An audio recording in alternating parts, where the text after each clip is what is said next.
Cool. We are officially live. So good morning, good afternoon, good day, wherever you are hailing from. We are going to do a little bit more work on the Jenny Z360. The idea today is to just see if we can get that first layer a little bit more under control. I apologize for the lighting. It sucks. And anybody that wants to join me, please let me know and we will do something. So for now, I don't know what the best angle of this camera is going to be because I've only got the one camera that I can use right now. So we are going to take a look and see if we are streaming because that is something we like to do.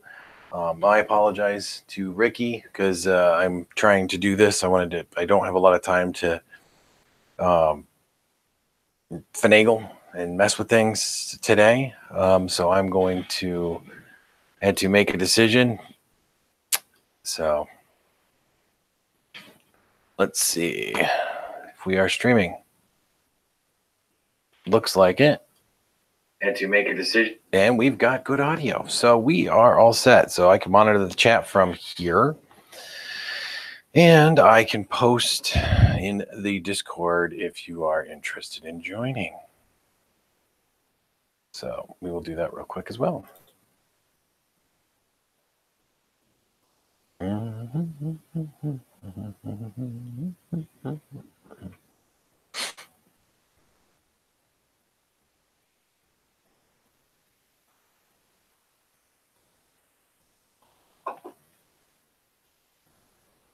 It's really rough to do streaming on a laptop, just saying.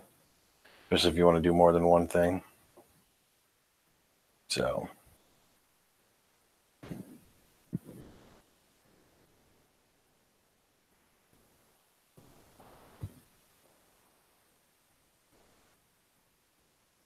And we'll pull up the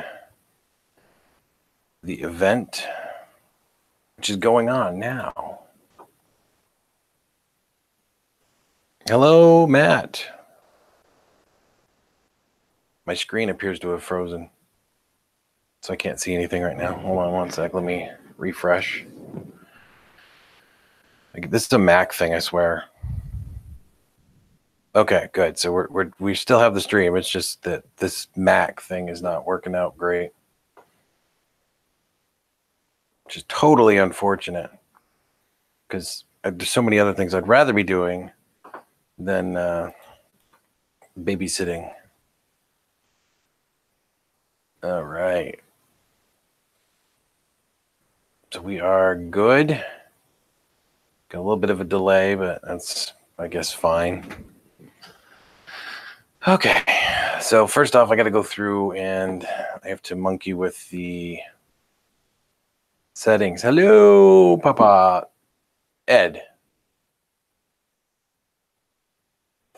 I can't remember. Okay, make sure I'm right on that. Because I'm horrible with names. I'm just saying.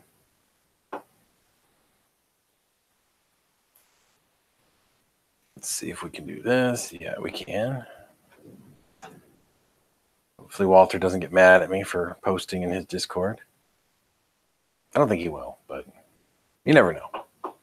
Sweet! See, I do. I listen once in a while. All right, so I am going to, unless you guys want to watch this, I'm going to go through the simplified 3D settings. Hello, Trolling for Dollars. John, it is always an honor to have you as well. And Rover, it was great seeing you for the first time yesterday. And I'm sorry for stealing people away from Ricky because I love watching his stream. It's just that today I needed... Oh, did he? Okay, awesome. And I don't feel as bad. Yeah, I wanted to try out the Google Hangout function plus the working on Jenny and the simplified 3D. So this is what we're doing. So I'm sorry, I'm turning my back to the camera here because I'm going to kind of show you guys what I'm doing here. It would be really nice if the Mac would stop freezing because it really does keep doing that and is driving me absolutely nuts. All right, let's try to get this a little bit closer. All right. Well, I wasn't trying to like tell everybody to come down here, but hello, Robbie Mac. No, it was the Mac.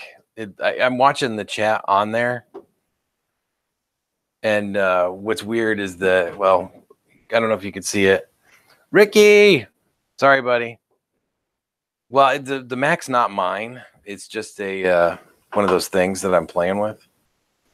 So, Ricky, you're always welcome to join as well, by the way. I saw that. That's what everybody was telling me, and thank you for that. Yeah, I didn't mean to, like, kind of like start a stream while you're doing yours. It wasn't meant to, like, detract from your stream at all. It's a Big Mac. Look, here, let's see. Look, see, you can see what I'm talking about. This is the stream right now. I can see the chat. So, like, when you guys type in something, let me make sure this is lined up right. It's really funny because when I'm watching the chat on here, so like right here, I can see when this refreshes. So like Ricky just did that. Well, that is true. That is very true. It would be very tiring.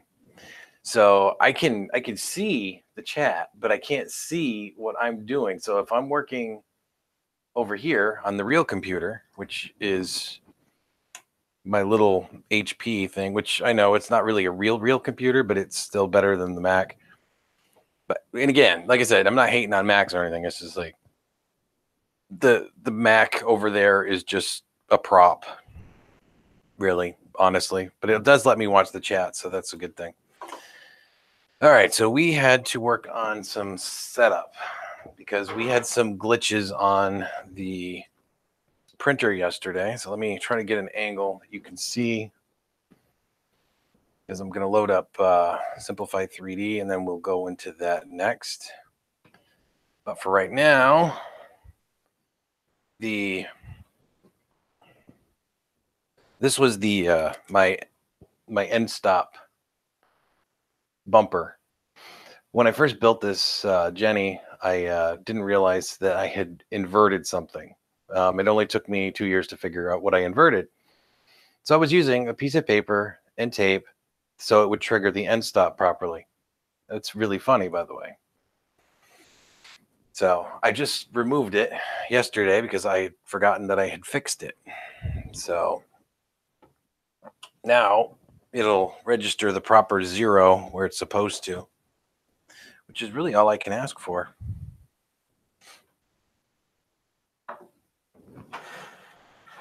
All right, we'll pull the door off. That way you guys can see a little bit. Let me see, where are we at here? I need to do something with this power brick. The power brick on this thing is huge. It's like one of the kind of the Xbox 360 style power bricks. Come on. There you go. Get rid of some of that haze. There you go. The trash 80. Nice.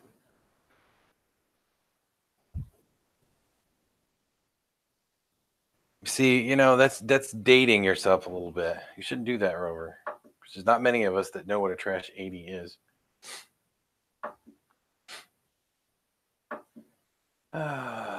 Maintenance. Advanced. We need to move the build plate, so let's lower it. Still a little squeaky on me, but that's all right. I'll get over it. So as you can see, it did put down some layers yesterday, and I am using the Magigoo for the layer, or for the bed adhesive. You can see where it's under extruding. I think you can see that. Hold on, let me try to get a better view. Look closely. Look closely. There you go. See how it's out of focus a little. There you go. It's under extruding. Now, there's a couple of things that could be causing this, which I had briefly touched on yesterday. One of them is that it does have the excess Capricorn tubing on it. And this is not necessarily a dimensionally stable filament. We can take a look at that real quick, though, to see kind of where that is. So we going to clean off the boogers off the build plate here. We are going to try and print something because that's what we do, right? Make you a mod? I would be happy to make you a mod. Let's see.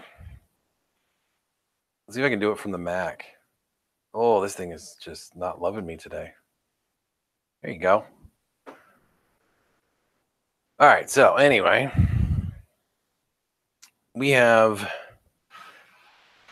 a couple of things you got to do. First off, is this hot end is extremely unstable on this particular version. So if you monkey with the hot end too much, you have to be extremely careful because it will cause a massive glitch. And then it starts screaming Chinese at you, and yeah, just life just is horrible at that point. So let me grab this. $12.99 for a kilo of marbles. I'm going to have to check that out and see what you're talking about. You can join me on the Hangout too if you want, Mike. All right, so this is a really crude way to do this. I don't really like doing it this way. I think this is zero filament, but I can't tell. It is fairly old filament, and I'm reading in inches, so that is not going to help me. There we go. Back to millimeters. All right, so we got 1.75 on the nose. 1.95. Yeah, that's a problem. What? That is not right. What? Oh, man. Gotta re-zero my... Okay, hold on. Let me try that again. So from here, 1.75, 1.81, 1.73, and we'll do one here. 1.74. So it's under 1.9. So this should have been strong, or it should have been dimensionally stable enough to run through the Capricorn tubing. So I'm going to assume that at this point, it's because my nozzle is the wrong size. So I need to look at the nozzle, and this is a 0.8 millimeter nozzle, it looks like. So what we're going to do now is we're going to go over and we're going to change the settings. Hope nobody gets motion sick when I do that. Sorry if you do. Okay, so let's do this. You can kind of see this is us right there on the Hangout.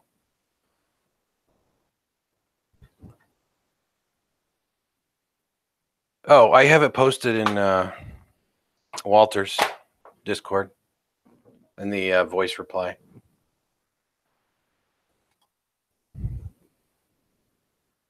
So if you don't have Discord up, let me know. We can post it for a second. Oh, okay. So yes, we are here. And we're going to go to edit process settings. And I don't know if you can see this or not. So again, I apologize. This allows you to define your process, which I've always left it as the default. So it's process 1. And I need to go in and look for my nozzle diameter, which is right here. And I got to change that. It's going to be, I'm not doing it that way. That'd take forever. So I'm changing it to 0.8. And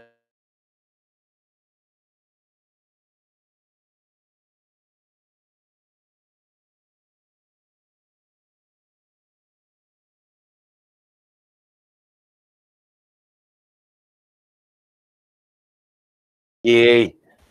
Oh, I suppose I need to turn on my cameras, don't I? Well, it might be helpful. Yeah. Now, just make sure it's flipping back and forth in the YouTube channel if you can. Should be. Man, it'll come up here in a second. All right, so we're going to start with just doing the nozzle diameter change. So I don't want to go crazy with making a whole bunch of changes because life would get really crappy if I do that. So I'm going from the 0.4 to the 0.8, which is what the nozzle thickness is, or nozzle diameter is on mine right now. And I'm going to say okay. And we're going with the basic infill, don't care. Speed, don't care. And I got to go get the memory card.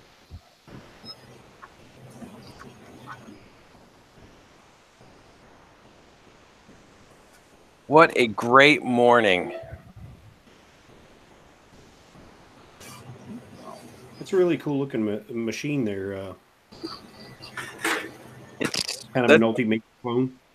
Well, that's exactly what it is. It's like an Ultimaker 2.5. Because the Ultimaker 2 never came with a dual nozzle. Right.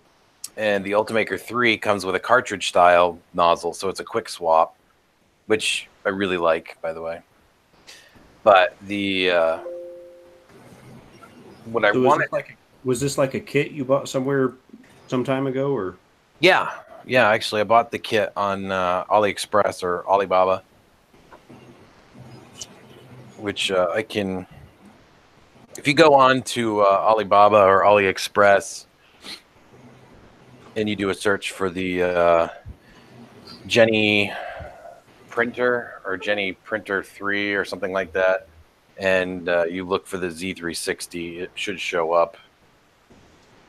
All right, here you guys go now. I found this filament. This guy is not it's not Amazon Prime, so I don't know how long it will take to get here. But it's his filament. It says 1.75 flexible PLA 3D printing filament, diameter accuracy 0.05. Okay, millimeters. 1 kilo spool, skin colored, about 10M. And then if you go down into the description below, it says part number, 2.2 pounds. And it's for $5.26. I think he's selling 10 meters. You know what I mean? Not, but he says it twice, a kilo, and he says 2.2 pounds. Well, a kilo is 2.2 pounds. I understand that. Oh, okay. No, I was making sure. Yeah, no, I understand. Hang on, I'll show it to you right here. How do I do this? Oh, yeah, okay. There we go. Transfer. Come on, there we go. All right, now we're there. All right. Now, can you see all that? Ah, okay. 1 kilo, skin colored, about 10M. I don't know what that means, but right down here, you can see it says 2.2 pounds. Yeah, it certainly does. So it says a kilo basically twice, and it says 10M, which is probably 10 meters. That's what That'd be some really thick filament to weigh 2.2 pounds. So I don't know how he can do that, but I mean, he's got different stuff in here. I mean, I'm going to order some just to piss the guy off, and I'm going to keep it because it's supposed to be free. Now, there's an orange. Let's see what this one says. Going out of stock. 1 kilo, 2.2 pounds, same thing. Blow $10 on some filament, and you're supposed to get 2 kilos. That'd be nice. Yeah, that would be. You can't get that kind of price. $10.52 for 2 oranges. Oh, you know what I should do? I should go back. I want to see if he has yellow, what colors he has. Well, I guess you could look right there. Dumbass. Green, brown, transparent. So I also want to let you know that today is a very special stream. because number one, it's the first time I've successfully done the Google Hangout live. And it's your birthday, isn't it? It is my birthday, and Happy I've got birthday. Ricky and Mike on my stream. I remember you saying that my VSV was going live on your birthday. That's right. Not seeing. Well, that's because you're not seeing Mike or Ricky. Hold on a sec. German Brittender Memorial Day. Meal Day. Oh, he must have got. Oh, it's Thank you. Ted. Yeah, I got to figure out how this works here. Hold on a sec. Is there a? Oh, you know what? I'll just do the screen share. Or no, that wouldn't work. So I've had 51 downloads on Thingiverse today, and 41 of them have been the Jeep. So the Jeep has brought some people over, and they've downloaded some other stuff too. That is awesome.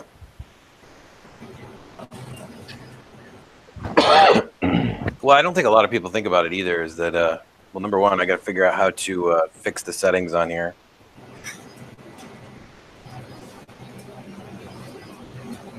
Ooh, look.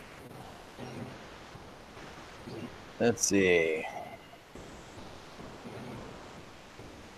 Man, that guy's gonna get aggravated. He ships me free filament. Nope. What? Okay. Crashed. Now I got to go back and open YouTube. Well, I'm trying to figure out how to get you guys so it's, you know, when you guys switch, it switches on the screen. Oh, it doesn't? Oh, it's stuck on you? It kind of looks like it. I don't know. I'm not live yet. There we go. Now I'm live. If it ain't doing it, it's just screwed up, man. It won't. If you go through it and prevent us, it will go through. But that's the only way it will do it now. Sometimes it just goes bad that way, you know. All right, so hold on a second. Let me. Put a couple of in.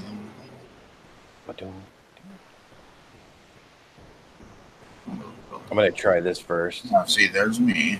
That's because you're presenting me. Yep. Well, I went into the cameraman view just to check that out. Yeah. I could also go to the control thing if I can figure that out.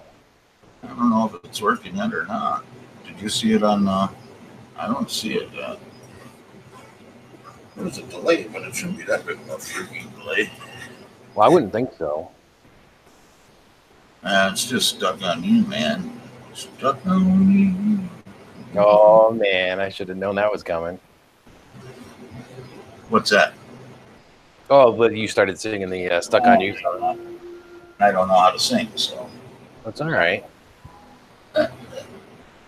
I love it if this here works out. This stuff's garbage. It's purple I got under here. Oops, camera's going upside down.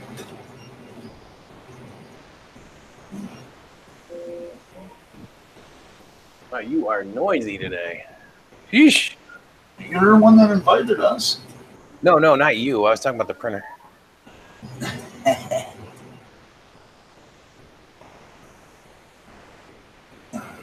What are you doing? Are you too high, too low? What are you doing here? This is a transparent purple. This is interesting. Appears to be the see if we can't get there. We go.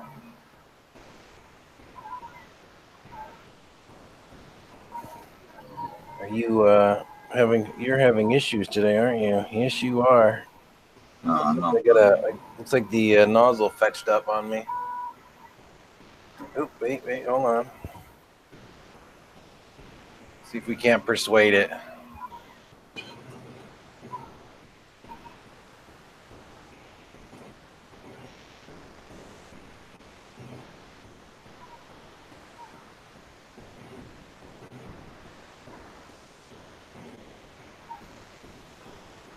Nope. I don't think I can persuade this. Looks like the extruder is jammed. Should be clogged,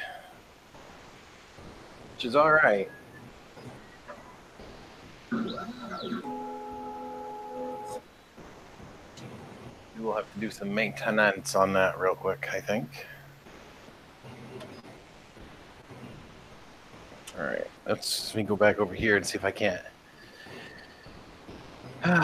figure this out.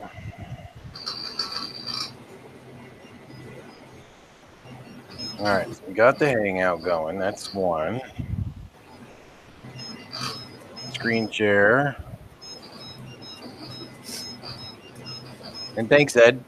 Sorry, I was over there and missed that. Oh, yeah. All right, we're still presenting your screen, right? Yeah. Okay. Give me oven.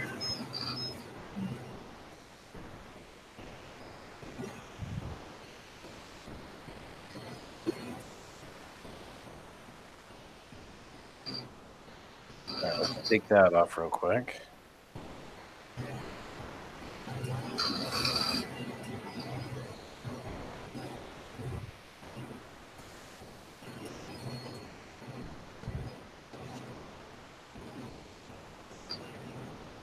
All right, so how do you get into the control panel?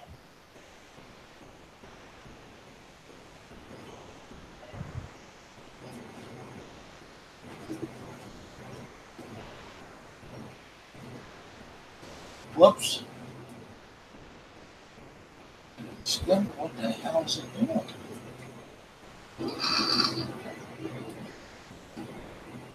That didn't work out. Never didn't. And that's be the wrong size. Damn. That didn't work out.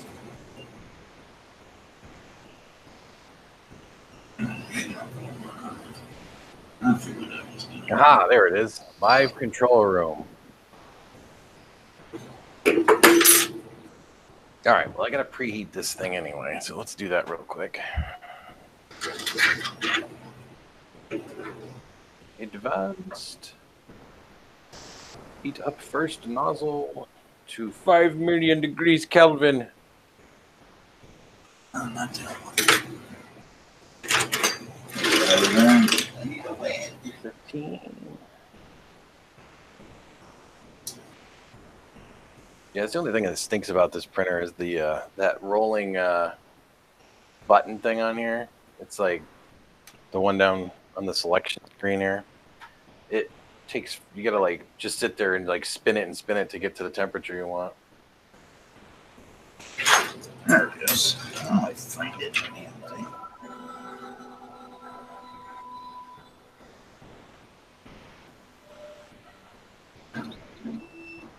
All right, you sit there. We're almost at 215. Of course, I can't see. There we go. Yeah, and it doesn't show you the whatever the current stats are either. Another dang year alive on this planet day. Well, thank you, Trolling for Dollars, John. And thank you, sir. Why am I brain farting on your first name? NLTMW, because I know it's just I always forget. Like I said, I'm horrible with names, but at least I get it. Win is Mike. Everybody refers to him as Mike? What I do? Yeah, he's Mike. Oh, okay, Mike. Okay. Trolling for Dollars is John. Never Let the Machines Win is Mike. Okay. So we got Ed, John, Mike, Ricky, Matt, and Rover. I think I got everybody. Okay, so now I'm in this here newfangled live control room thing.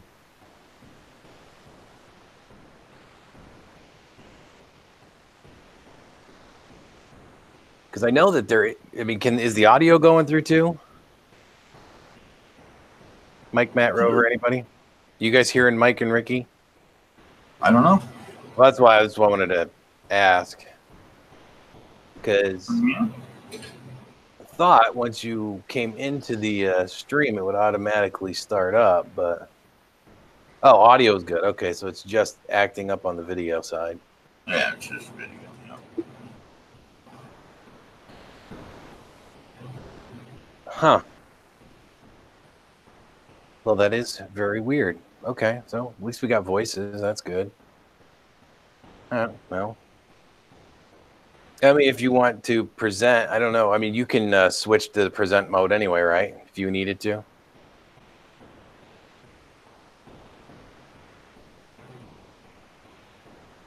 You weren't talking to me, were you? I wasn't listening.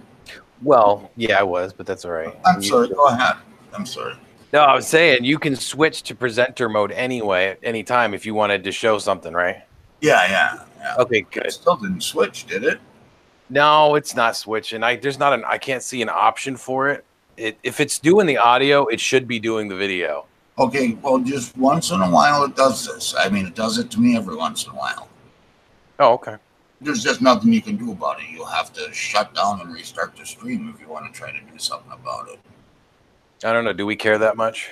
No, nobody needs to look at our ugly mug, right, Ricky? Hello, Ricky.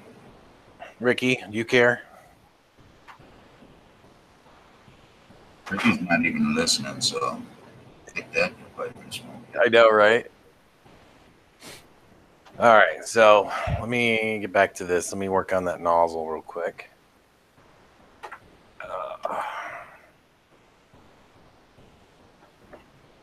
Yeah, that's the only thing I've found that I don't really care for on this printer is that it really doesn't take much to jam up the nozzle.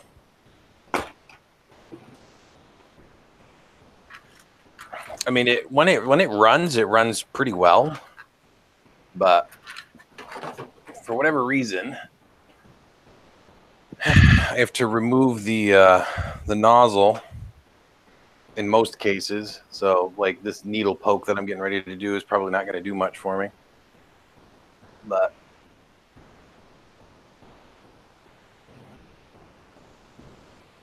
it doesn't feel like there's really much in that. That's good.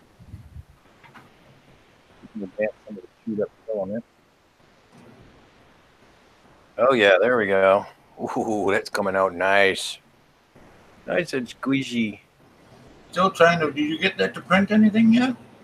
Well, I just the one I showed earlier. This one, I just went through and changed the settings on it, like a couple minutes ago. So we're gonna go through and we're gonna try running this print job again, and we'll see if it puts down a good first layer. Because I hate trying to remove like that first layer off of this build plate. It just stinks horribly. Yeah. Because it's almost like there's nothing really there. Because I have to squish the first layer quite a bit on this printer for some reason. It's always been that way. Oh, but I need some coating material. So let's get some magic goo out. Because I really do like this stuff, by the way. I kind of like that stuff that I had, the Tesla goo. But right now, I'm just printing straight on the mirror, and it would be working just fine if this filament didn't print like crudola. Yeah, that was what happened with me back in the day. It's like, because I remember back when I first started printing, everybody was printing on tape. Yeah. They were printing on tape and using like PVA glue. You know, I mean, that's what I started with. And I remember the first model wasn't the Benchy that everybody was printing. It was that stupid screw cap bottle thing. You remember that? Nope, I don't. I have no idea. Oh my God. Yeah. It was like, they wanted to show that they could print functional items. So instead of the Benchy, they were focused on this like bottle that like it was almost like a pill bottle with threads on it that you could like screw the cap on so you could print both parts on your build plate. Yeah, I don't know about that. Yeah, it was actually, but that was that was so long ago. And say probably before I got into printing. And then people started really coming around with new ideas and new ways to do things, and it really has made a huge difference. I mean, It's just this. This is a PLA, and it's transparent purple, yeah. and it's just a bitch to print with. And I'm trying to print out with the 1 millimeter nozzle. Are you So- running that hotter or colder than normal? Hotter. I'm running at 230. Ooh, it's not extruding right at the lower temperature. Well, it's coming out, man, and it's coming out so rough. It's like coming out too fast or something. No. Because it's just real chattery, and it's so chattery that it made it skip a layer to all over the place. Yeah, that's not fun. So I don't want that. I think that translucent red that I've got is giving me some issues, but I think that was, like I said, I think we've just discerned that was the Capricorn tubing causing most of my issues. Not the tubing itself, of course, but the dimensions. just the dimensional, accuracy that they have on that. I'm gonna drop that down to 95. The flow rate, because it's just so rough, man. I mean, the first layer. Yeah, I see First what layer you mean. just looks beautiful, Oh yeah. Well, here I'm going to switch back to you to present for a minute while this I'm just gonna pull them back up. What the hell I do with them now? Just had them there. And the first layer, just looks freaking beautiful on Ricky. Oh yeah, I love that. Oh my god, I love that. Yeah, but it looks beautiful, right? Yeah. Until you flip it over. Flip it over and look at that sucker. Yeah. It's all chunded. Yeah. Oh yeah. This side here, perfectly smooth. Yep. I think I'm gonna get back that flow rate down some and try it again. So Mike, you were talking about the purple Elmer's glue, stick on glass or PEI sheet. See, I haven't tried a PEI sheet yet. Yeah, I use it on PEI sheet, or not on PEI, even on build tag. Like on this one right here. Yeah. See, this has glue on it. That's what all this is glue. Well, I mean, this is woo, got it. Woo, that was close. Yeah, the Oohoo stick. Well, we can't see it because I'm in presenter. Well, yeah, I can see it because I'm watching the channel also. Oh, it's still showing on the channel? Yeah, when you present, you're only presenting to us. Oh, okay. It's not switching over to the Google or out to the YouTube. Okay, so the video stream's just not going to go through at all. So yeah, the Oohoo stick is the one I had switched to, just kind of like the Elmer's, really. But this is it's a PVA glue stick, and I've always had really good luck with that. The only other one I had to be careful with was doing the watered down wood glue, the PVA school glue. Yeah. That actually broke my build plate. Oh, no, I'll show you how to break a mirror, man. Yeah, I figured that out on my own. It was actually a borosilicate build plate. Glue stick. With glue stick, man, I break mirrors. Don't I, Ricky? With a glue stick? Yeah. Man, you are talented. Oh, yeah, man. I can snap that glass just like nothing, brother. Yeah, that's actually what happened to this build plate, the previous one. All right, well, she's going. So, yeah, and my apologies, everybody, that you can't see Mike's awesome, beautiful face today because my video's, being miserable today. All right, so we're going to eye on that for a minute. Nice. Are you freaking kidding me? Well, I got to open it. I shouldn't have opened it. It lives. It's moving. Yeah, it is. It's actually putting down a layer, too, so we're going to see. We're going to take a walk on over, are we? Well, I don't know. We'll see how it does on the infill. Oh, thank you for that, Rover. Another giveaway. The Robo 3D R1. Actually, I wouldn't mind giving that one a try. That one, I almost bought one of those a year and a half ago. Yeah, the R1s look pretty decent. They do. The R2 and the C2, on the other hand, look like you should stay away from them. Yeah, those are the ones that are supposed to be new and state of the art, right? Yeah, and they're the ones that come with like bent lead screws and everything. most Oh, of the time. yeah. Yeah, you were watching Joel's stream, weren't you? Yeah. And the crazy part was Joel got the one. They like put it on a truck all by itself, on a pallet all by itself, and Yeah. shipped it straight to his house. Like the attention to shipping, they would never give anybody normal. Oh, yeah. And he got it out, and it was still broken. Yeah, which is, I mean, they even choice picked that one, supposedly. Yeah. Oh, And it was still broken. Yeah, it makes you want to get one of them, don't it? I bet it's done. we'll switch to an overhead view so you guys can actually see what this thing is doing. What's really funny about this tornado is it takes longer for my nozzle to heat up than it does my bed. Oh, yeah? Yeah. That's funny. True Was story. 24 volt heated on that one? No, well, the nozzle is, but the bed is 120. 120 volt AC current. Yep. All right, you come on now. Let's try that. See if that straightens out the. It's always hard when you got stuff in the foreground and it tries to pick it up.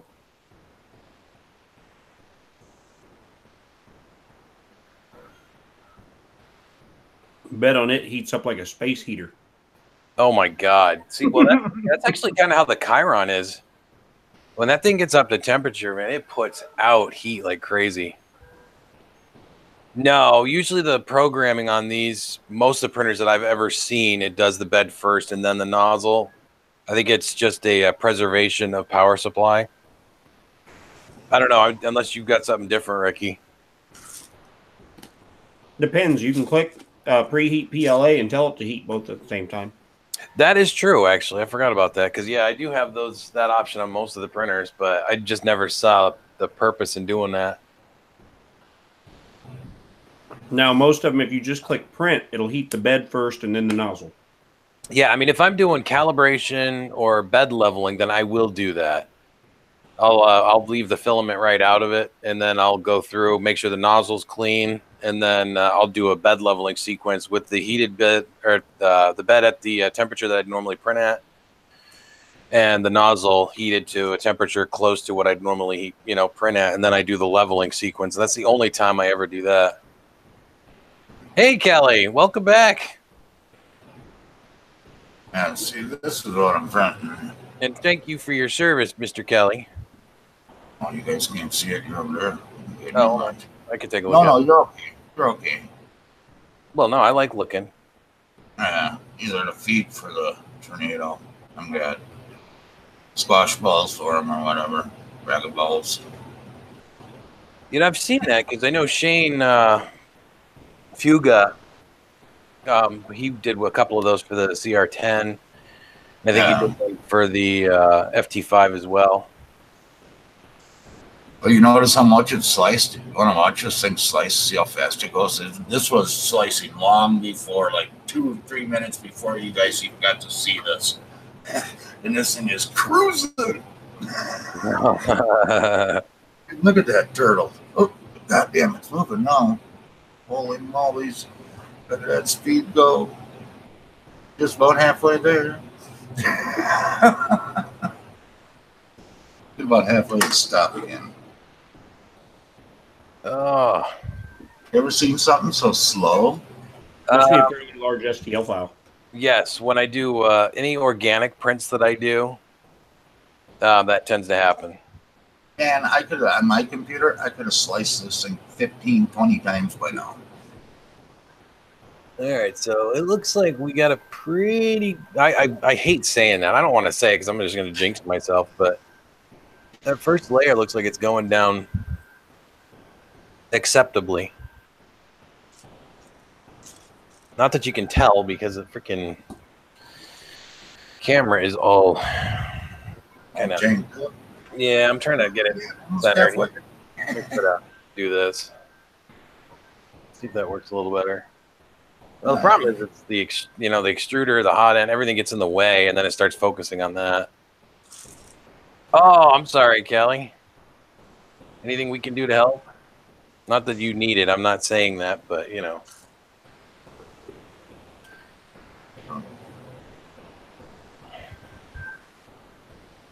Well, so far, we'll let it go. I'm gonna just. Where does she live? I'm running it at stock speed, so. Tell me, where do you live? Because we'll maybe lives- one of us is close by. He lives closer to you than he does to me. Yeah. Doesn't matter. Where does he live? I tried somewhere within an hour. Something to freaking do. I don't know. Usually with Kelly, it's because he doesn't have time. Mm-hmm. Oh, okay.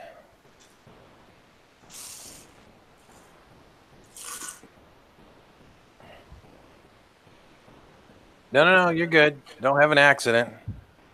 Well, you got a mill? I need a new plate for my ender. Well, I need some custom plates for the house printer, but Kelly's been so quiet lately. I haven't had him to pick his brain about making the house printer. So that's something we got to talk about too one of these days.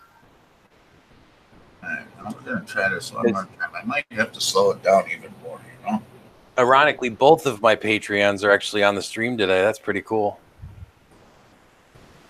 Kelly and Matt are both patrons of mine, which is nice. So, and thank you for that too, by the way. For anybody that does my Patreon stuff. You'd be lucky. You'd just be nice that just anybody's watching you. Oh, I'm always happy when people are watching because, you know, that's the most fun part is when people actually start engaging with you. Oh, yeah. I know. I remember the first time I did a stream and I had nobody in the channel. And it was like, I'm sitting there and I'm just like talking to myself and I'm like, and then I talked to myself some more. And then the second stream, I think it was Matt, he joined and we started talking. And it was like, I think right after that, Kelly started hanging out in the chat.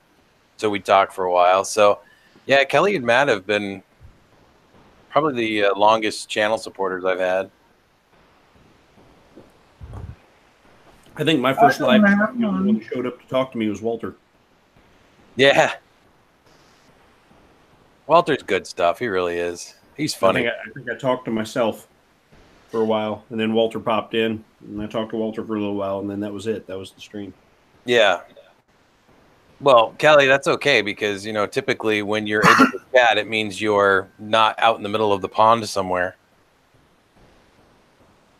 which is always good. When is the 5th? Wednesday. Oh.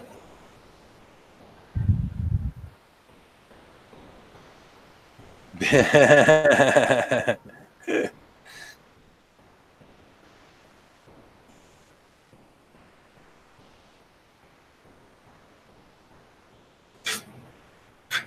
better get this right pretty soon because I have like just about enough filament to do this job.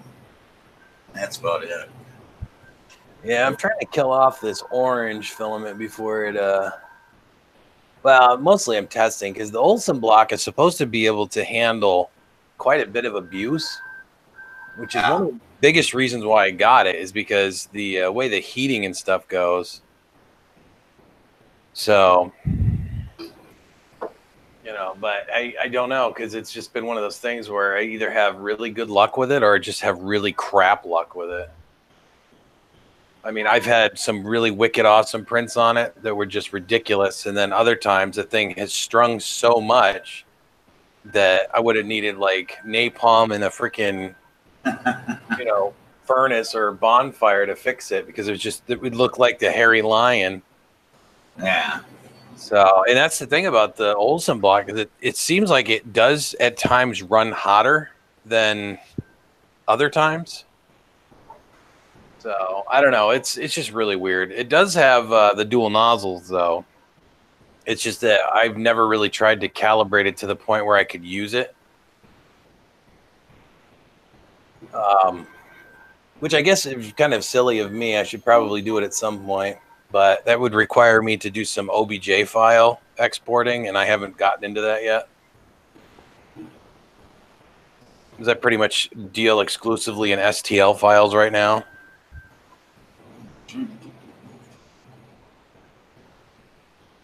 Which I'm wondering, Ricky, you use OBJs or STLs for most of your stuff? STL. Oh, okay. I've never tried an OBJ. What, Mike?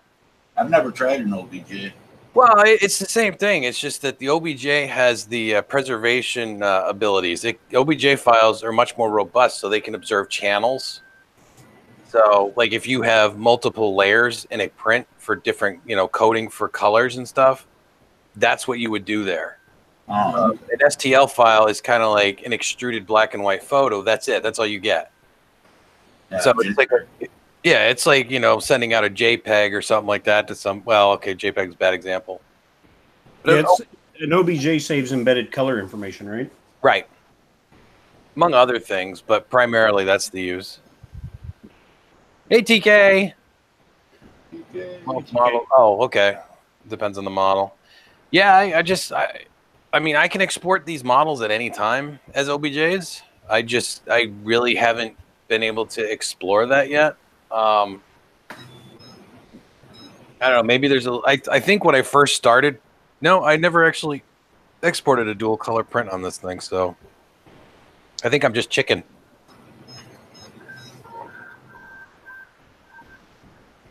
It just sucks because when you're running dual color, a whole lot more things can go wrong. .nc files on the CNCs. Oh, yeah. Well, I could see that. Which program are you using to export with? Are you using like Rhino or AutoCAD, or are you using like SolidWorks? I think is the other one. And then there's another one. I can't think of all of them right off the top of my head. I mean, I'm using Fusion 360 mostly. I know you can also export from what is it? Unreal, I think, does it now.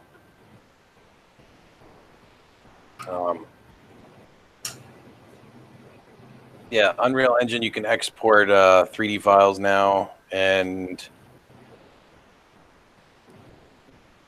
the one that you use, Ricky. Why am I having a brain fart? Builder. Oh, yeah. So I'm trying to figure out, too. Fusion 360 is the one that a lot of us are using now. What are we going to do next year? Oh, speaking of that, I forgot. Brain fart. I use Tinkercad to fix all the models I get from Rhino. I know. I use that for everything. Oh, sorry, not Tinkercad. NetFab. Sorry.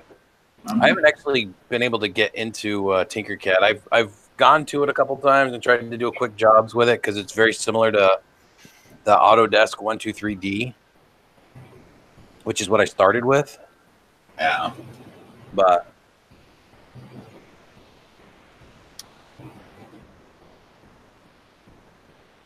oh, did they decide that? Because I know that they were on the fence about keeping that. Because I know that there was an announcement not horribly long ago that they were talking about doing away with it,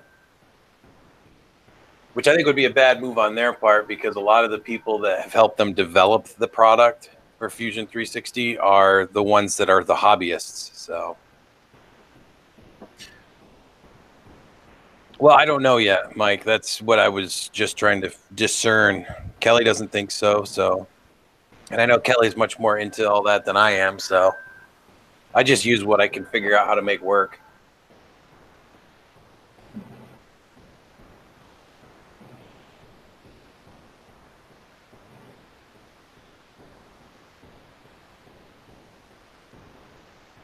That looks like a pretty nice first layer, Mike.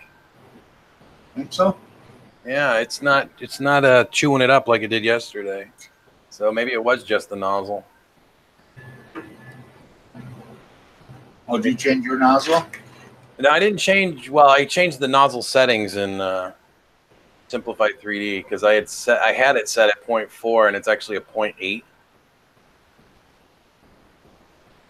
which, yeah, so, which is probably what caused the extruder to jam when it cooled down.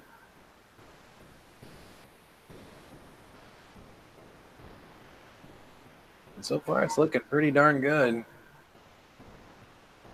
I mean, that's actually a pretty darn near flawless first layer. A tiny bit of over extrusion on one side of it, but that could be my fault for not cleaning the build plate sufficiently.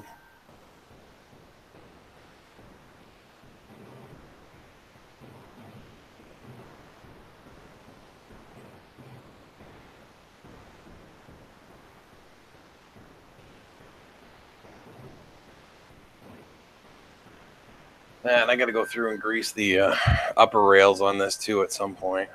You gotta go grease the wheels of justice, do you? Yeah, I do. Actually, the rods of justice, because those you can see the smooth rod on the in the frame right now. Yeah. And that one is one of those is binding just a little bit. I think one of the bearings is just so it causes it to ripple a little bit.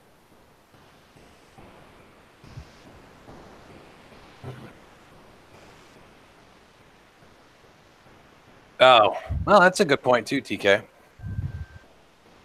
And thank you for that, Kelly.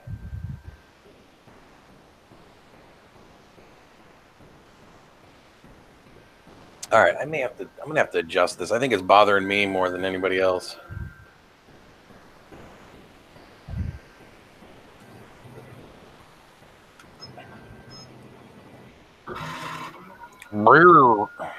God, this thing can be so loud.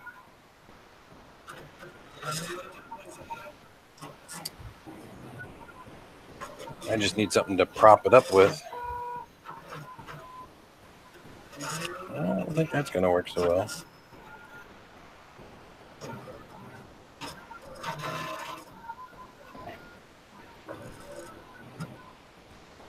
Yeah, this thing is unreasonably noisy when it's printing at times.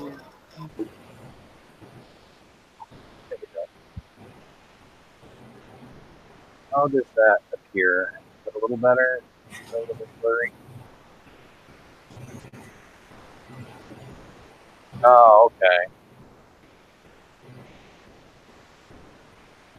Well, the funny thing to say about that is when they did this last update, I couldn't find any of my files with a quick access menu until I did a manual search for them. I'm like, I don't remember the names of all the files I've made. All right, you need to slow down because you are under extruding that. Oh.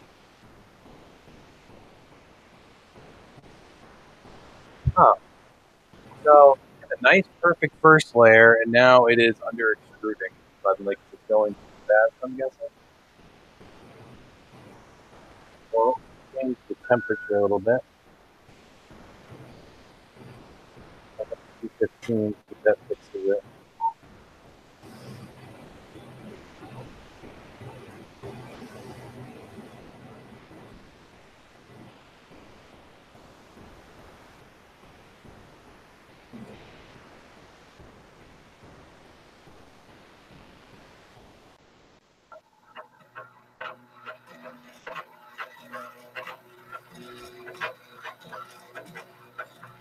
Nope, that's not fixing it.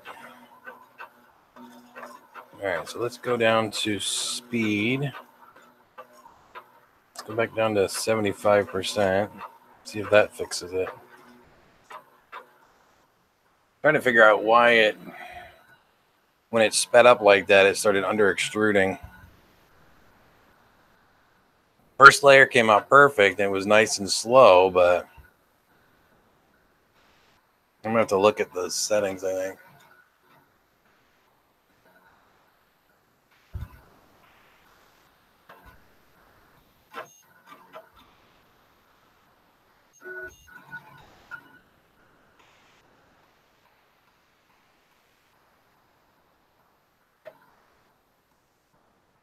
Oh, it's really, really weird. I have went through probably, I would say, so I might be wrong. Oh yeah, these guys, I love these guys. It's not exactly, yeah, it's the bearings, Kelly. It's Well, you can hear. I'll put the microphone over. You can hear it. I'm trying to figure out which one is causing it. That's why I've been going through and greasing everything up.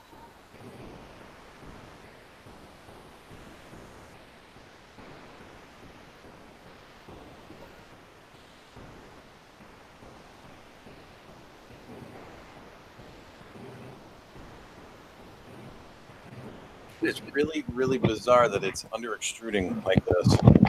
The first layer down perfect, and then second layer just goes to pot.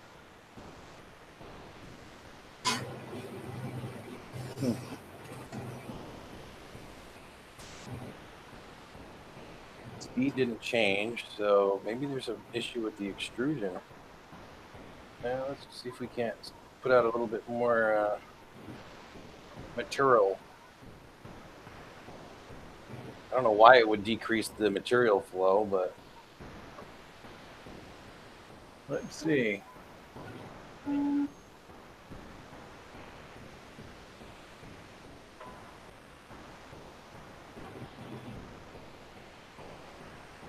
right, we'll let that go for a minute and we'll see what happens. Well, I think part of it is that it's printing too fast, TK, but I think the other part is something else. I don't know exactly what that something else is right now, though.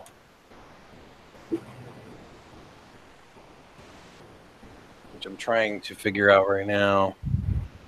I mean, it like doubled in print speed when I went to the second layer, which I know is normal. It's like I think it's 40 millimeters per second or something like that on the first layer, and then I think it switches to 80 on the second. But it should compensate for that with the way it's pushing material. But for some reason, it doesn't look like it did.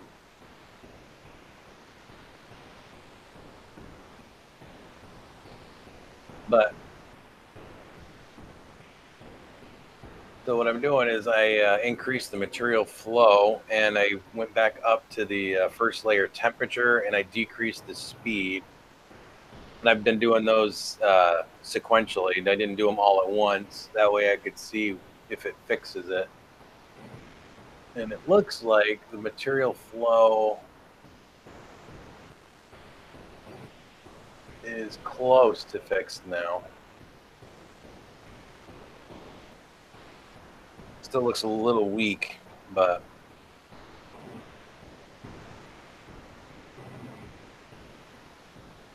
I'm gonna let it go for a minute before I mess with anything else.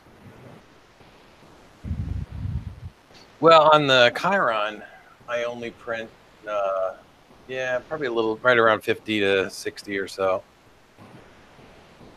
It adds a higher percentage if extrusion to the first layer, I think. Then after that, it goes back to normal extrusion. And I can check those settings real quick as well. I've never had a problem with the printer before until now, so that's. I mean, I can also switch over to Cura. I haven't installed Cura on this printer or this computer yet.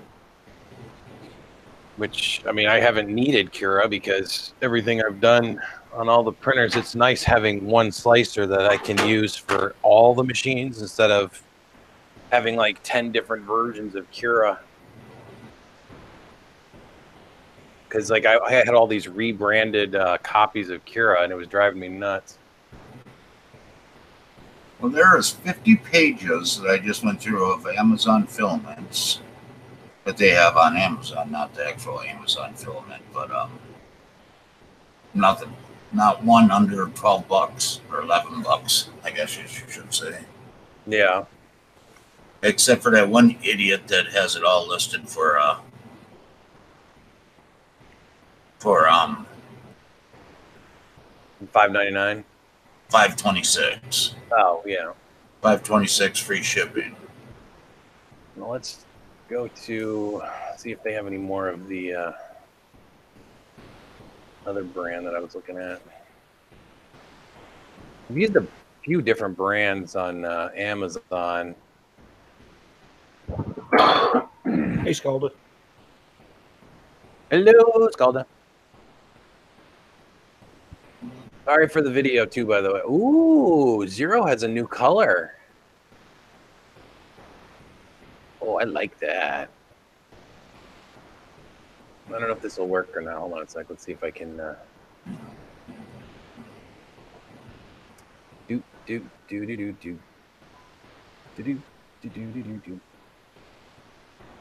Screen share application window. This one, yes. All right, yeah, I got to share this because this is pretty cool. If I can get to the right window, though, everything's hide that, would you? Can't get to my. There we go. Yeah, this one. This is one of the brands that I've been using for several years. Yeah, I don't know, Skull. It's just one of those things. Mike said that's an issue that happens on occasion, and we could kill the stream and start over. But that's not good. Hey, this is the zero. Yeah, I just put that. Yeah, that's a decent price, but that other one was only $12.99. Well, yeah. But oh my God, I love these guys. Their filament is ridiculous. I've never tried any their strange looking filament like this though. Z-Rui. So these are rebranded. Okay, so this is more of that, oh, I found a supplier of filament and I'm gonna rebrand it. I don't think Zero is one of those, but the other ones I was looking at are. So yeah, that's the Zero filament. Like I said, I've used Zero many times. I actually didn't have any luck with Hatchbox. Hatchbox kind of gave me a bunch of attitude. But anyway.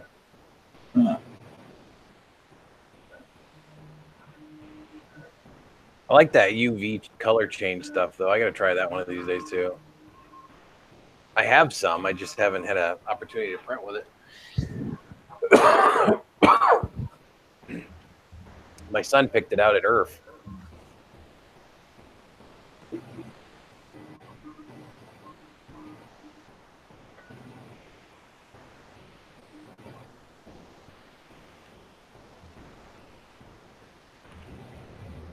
I could always just point the camera here. That way you guys can all see us talking. UV changing, sun will kill the color over time. Oh, yeah. No, I've seen that. That was something that Angus was talking about.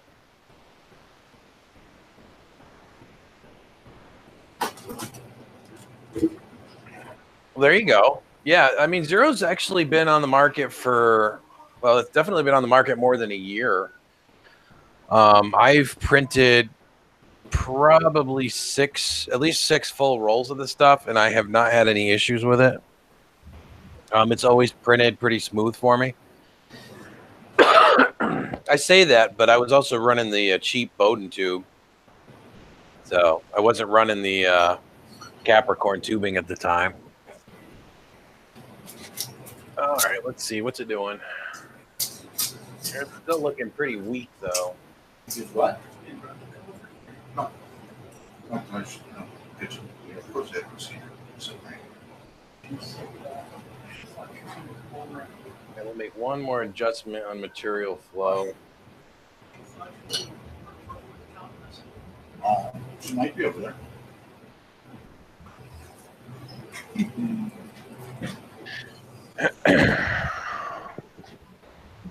Oh, sorry, Mike. Hold on. What? Oh, okay. Never mind. No, I was just was talking to the other Mike. He had posted a link, and I didn't have a chance to help him with it. But I forgot. You can do it, and Kelly can do it, and Rover can do it. $90 per spool. That's even high for the conversion rate. Where's that stuff made? That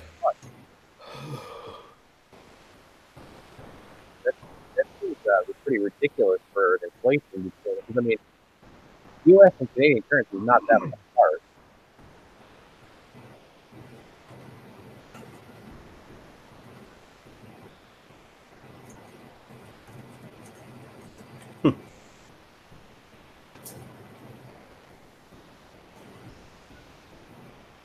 53 downloads on the VSV now. Sweet. Coming right along. I'm gonna post that. Actually, do you want to put it in the chat? Sure.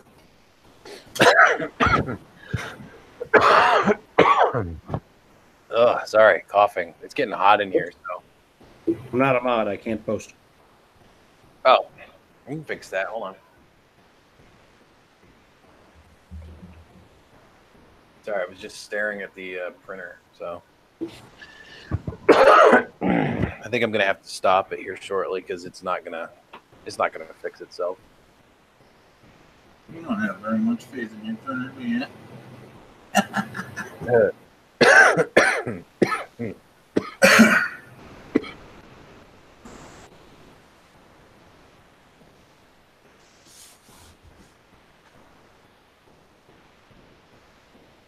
Whew. Managed to get to the mute button on that one. Oh, good grief. I'm not gonna be bad. But I never get mad. I mean, Mike's for like 3,000 freaking millimeters per second. So. Not with this one. This You one. they're doing that on the his 3D printer. Uh-huh. Do you think it would self-destruct? I don't know. Oh, you can't get it to run faster than 120 millimeters per second. Yeah, it's about the same Mike prints at. I raised it up a little bit. And I turned the flow rate down. See if I can get it to do it without skipping now. Yeah, I gotta get back. I gotta get into the Simplify 3D real quick and figure out where the setting is that it's doing that change. Layer. Roy Holly shared some pictures with me of his in-progress build on the four-door Jeep, and he printed the optional lift kit and everything for it too. So it's looking pretty sweet.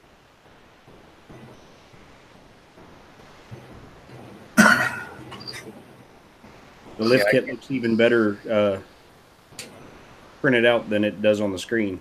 So I haven't printed a lift kit for mine yet. I will take a look here shortly. I'm gonna trying to figure out where that setting is.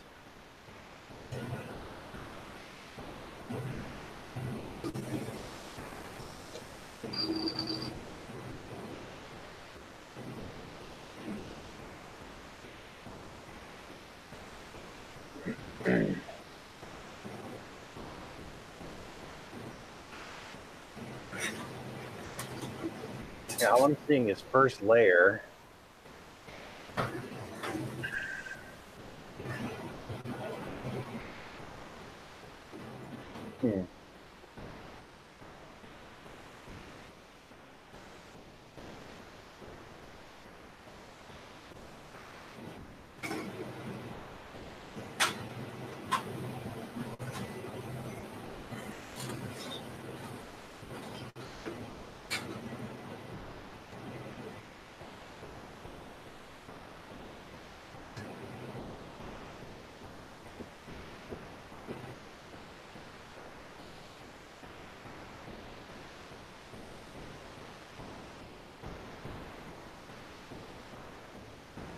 Nice.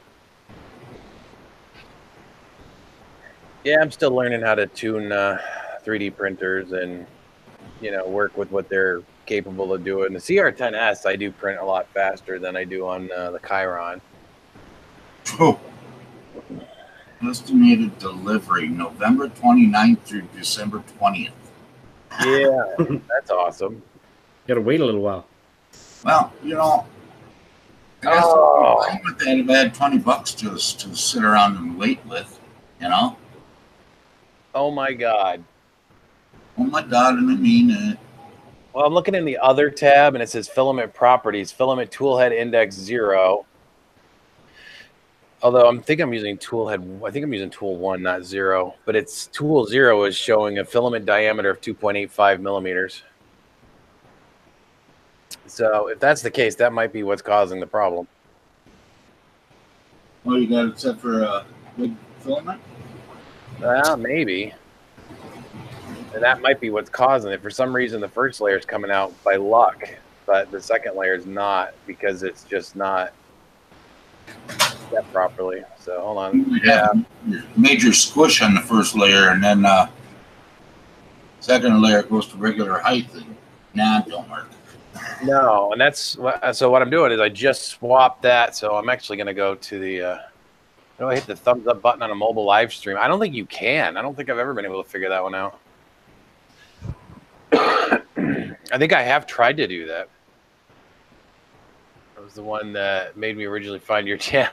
Hey, I appreciate that because that was actually, believe it or not, the most popular video that I think I've ever managed to, post.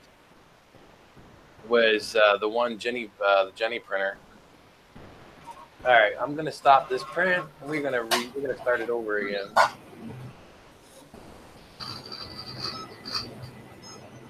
All right, let's turn it off. Turn it back on.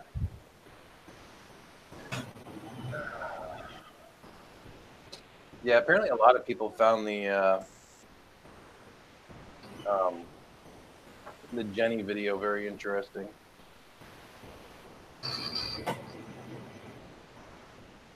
I think, but it's one of those things though that I hadn't seen. I didn't really see any actual videos on this printer when I first got it. I found a link to the manufacturer's video because they had one, I think. But after that, it was like there was nothing. So I think I've always tried to like find printers that there aren't a whole lot of videos on that I can play with. And I'm glad to see, and well, I hate to say it that way, but I'm glad to see that the Jenny has not decreased in price too much because I feel like a turd for spending $1,100 on a DIY printer. Or one that you've used once and then left sit because it didn't work? Well, no, I used to use this printer all the time. It's just when I moved here, I haven't used it. Because I've been using the CR10S and the Chiron because I've been trying to get the hours up on those so I can actually do a review on them. So, because I can't do a review on a 3D printer unless it's got 1,000 hours on it. Yeah. Because I think if you do a review on a 3D printer that doesn't have at least 1,000 hours, you don't know what you're talking about. Yeah. Unless, of course, you have like epic fails like right at the beginning, that are obviously manufacturer issues. But I mean, if you're going for like telling people how it performs and how the maintenance is supposed to work and all that stuff, I mean, can you really honestly tell somebody if you haven't run the thing for 1,000 hours? Yep, I understand that.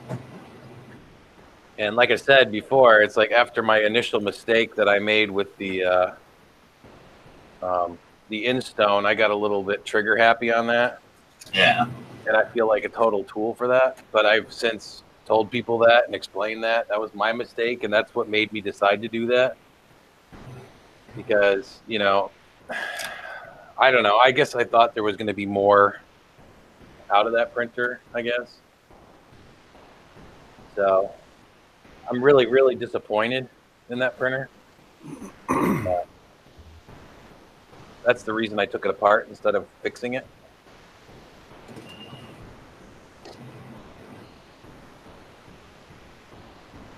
They've tried to reach out to me several times, and I said, no, I'm not interested.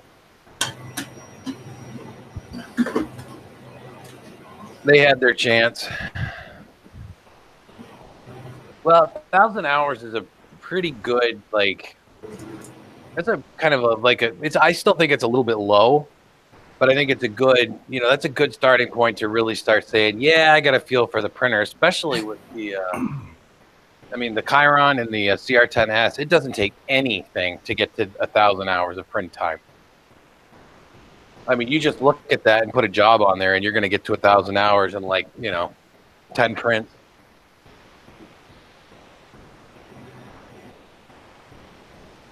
But I mean, you get a lot of printers. You get the build volume size that you always want to try and fill up, and you're going to end up with like, 30 to 60 hour prints or more. Uh-huh. All right, let's try this. All right, so I think I have got this where it's supposed to be, I think. I'm going to verify the settings one more time. Oh, you know what? Oh, I'm trying to run things over. I'm going to bring the camera back over here real quick, because if anybody hasn't seen that part, I can share, because I don't mind being stupid.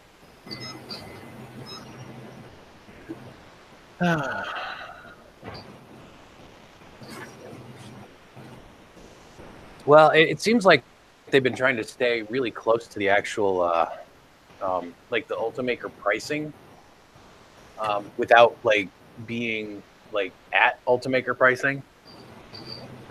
So, okay, so yes, when I went to the filament settings, I should have gone in here and changed that. I forgot that with the Ultimaker, it defaults to 2.85 millimeter filament. So that would be one problem that I have. I honestly don't know why the first layer printed out so well. So that's kind of concerning to me.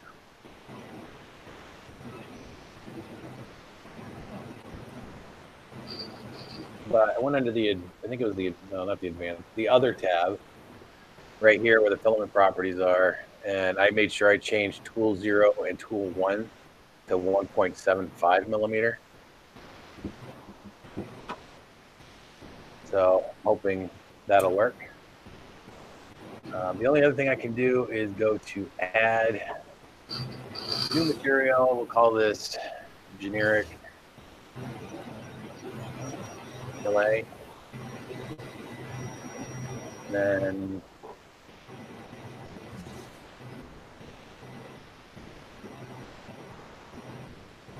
see if it changes the.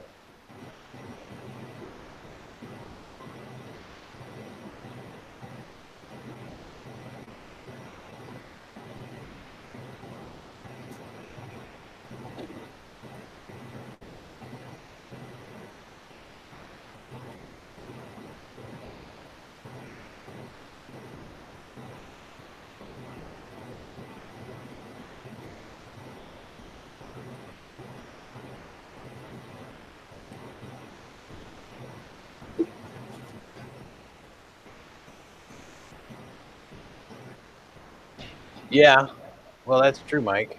I mean, I think the CR10S is just under 1,000 hours. The Chiron, because of the build volume, is actually getting pretty close to it now, which is funny because I didn't get the Chiron that long ago.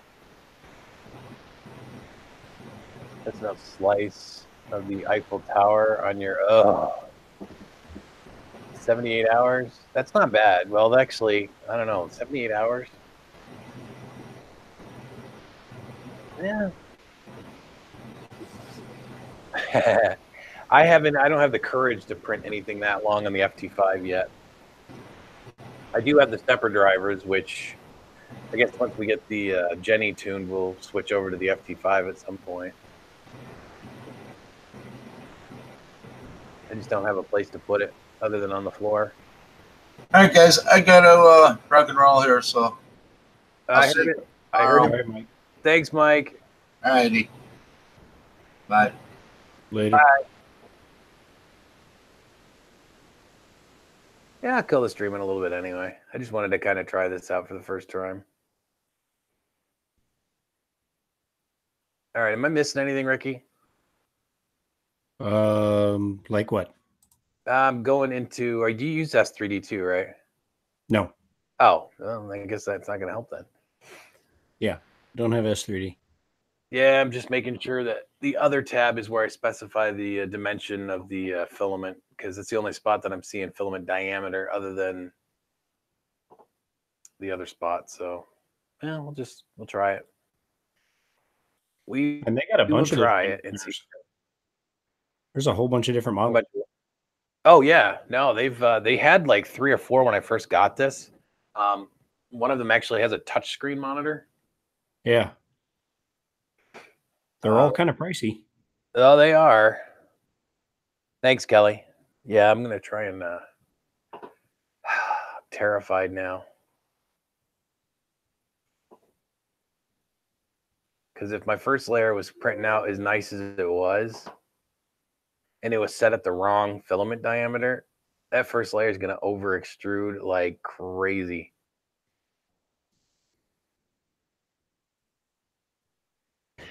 Guess we'll see in a second, won't we? Yep. All right, let me pull this SD card out. We'll run over here. Bring the camera back over here. Yeah, I have to actually like apply for a job or something today, so I have to kind of wrap up my stream soon anyway. I just like to go through, if I'm going to do something, I like to go through and do as much of it as I can. So, like when I try to troubleshoot stuff, because, well, number one, I usually end up breaking things before I troubleshoot it, but. All right, let's go back to main menu, print, and maker coin. Whoop, whoop. See if we can't get some okay on that. Yeah, I'm hoping. Yes, Jenny is a Bowden type machine, but it's an Olsen block as opposed to a J head. If you know what I'm talking about there. Olsen blocks are significantly different than a direct drive extruder, a J head, or a stock Bowden. About the only similarity is that the extruder, where it pushes the filament into the hot end, does go through a Bowden tube. That's about where the similarity ends on these.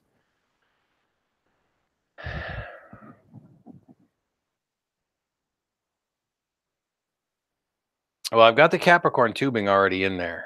I had to remove it from the CR10S and the Chiron because of the instability in diameter.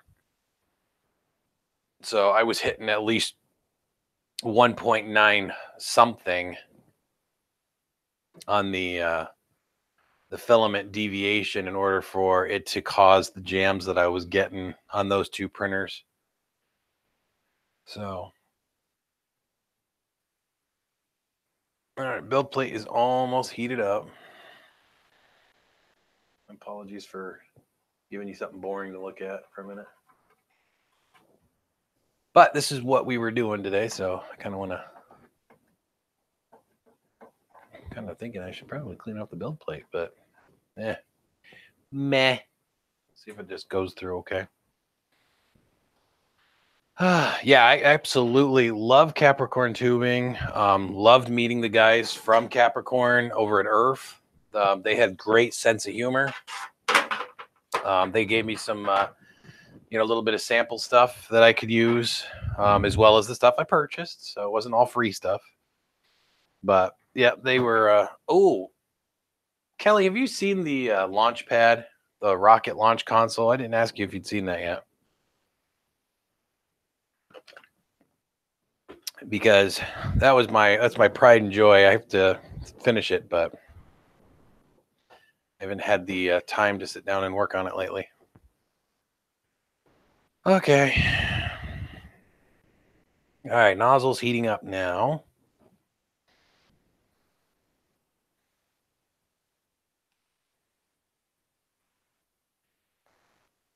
Nope, looks like Ricky got off. He's so sneaky. Like sneaks in and poof, sneaks out. Cool. Yeah, it was a lot of fun doing that project. I still got the batteries I got to get. They have some soldering I got to finish on it. And then once that's done, it will be ready for rocket season in another few months.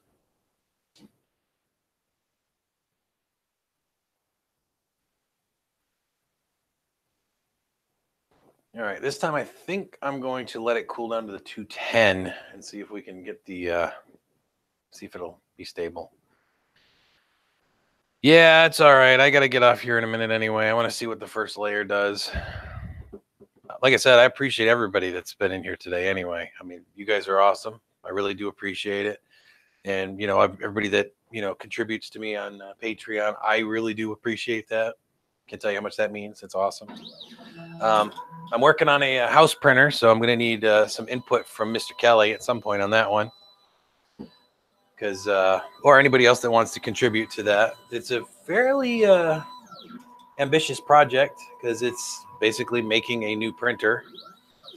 And I really want to do right. You know, I don't want to do something stupid or, you know, mess something up. So I will be taking input on that. Oh, crap. I think I got to clog again.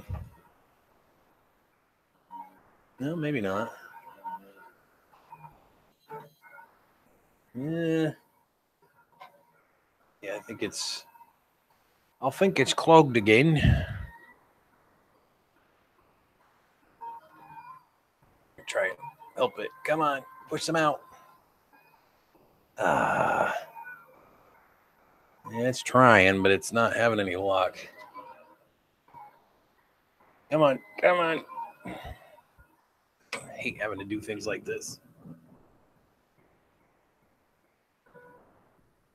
All right, let's see if that works. Oh, yeah, there we go. Whew.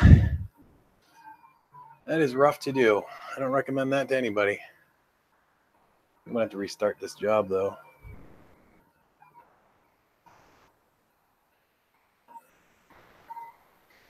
Let's see. Trying to see if I need to. I'm going to have to pull that off because that is going to bind it horribly.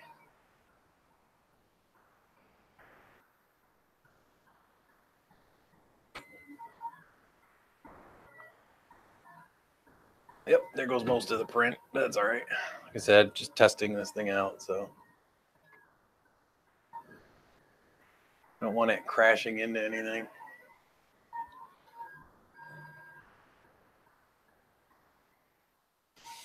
All right, I'm going to leave it alone for a minute. We'll see what it does.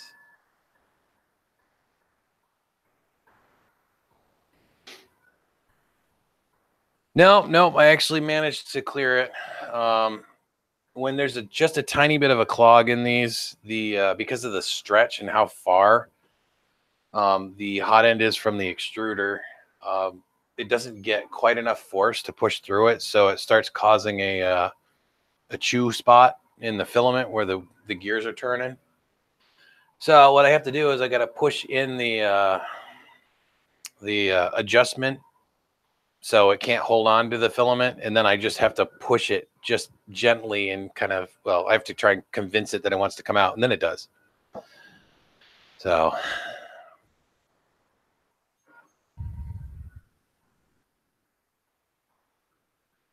oh yeah, no, I did. I saw Joel was doing that on his channel one day. I've actually got some purge filament that I have not run through this machine yet. And it will do whatever temperature I want it to do. The problem on this printer is, well, actually, it shouldn't be a problem anymore. Used to be the Bowden tube couldn't get hot enough.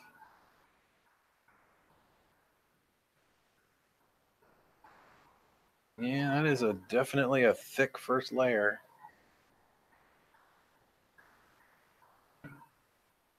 But it is not it's actually really nice first layer, it looks like. Other than the first part that had issues. Oh, you can't see it really well, can you? Sorry. Hold on. Jump that up just a tiny bit.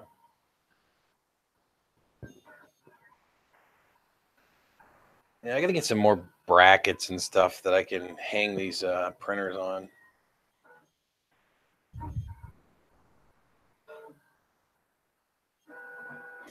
Yeah, the purge filament is expensive. It really is. I understand why, sort of.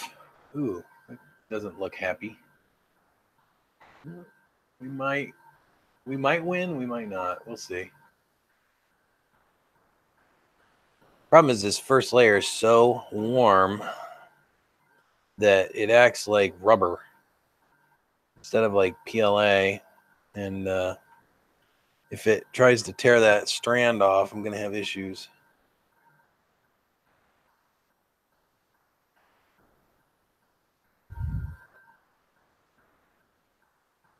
That does look like it's going to be a ridiculously nice first layer, other than the crap that I went through. I don't really know. Actually, this is this is not it. Oh, there it is. The filament that I have, it almost acts like a TPU, only much more wiggly. I don't know if you can see it, but this is it right here. And I mean, this stuff is so soft. It's almost like a really soft rubber. I mean, you can like just bend the crap out of this thing and it does not care. Just to give you an idea. I mean, look how tight I can go with this.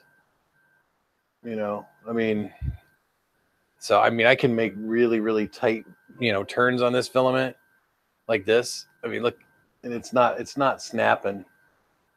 So, I mean, like I said, it's almost like a really, I don't know, it's kind of like TPU in a way. It's a little bit, I think it's actually a little firmer than TPU, but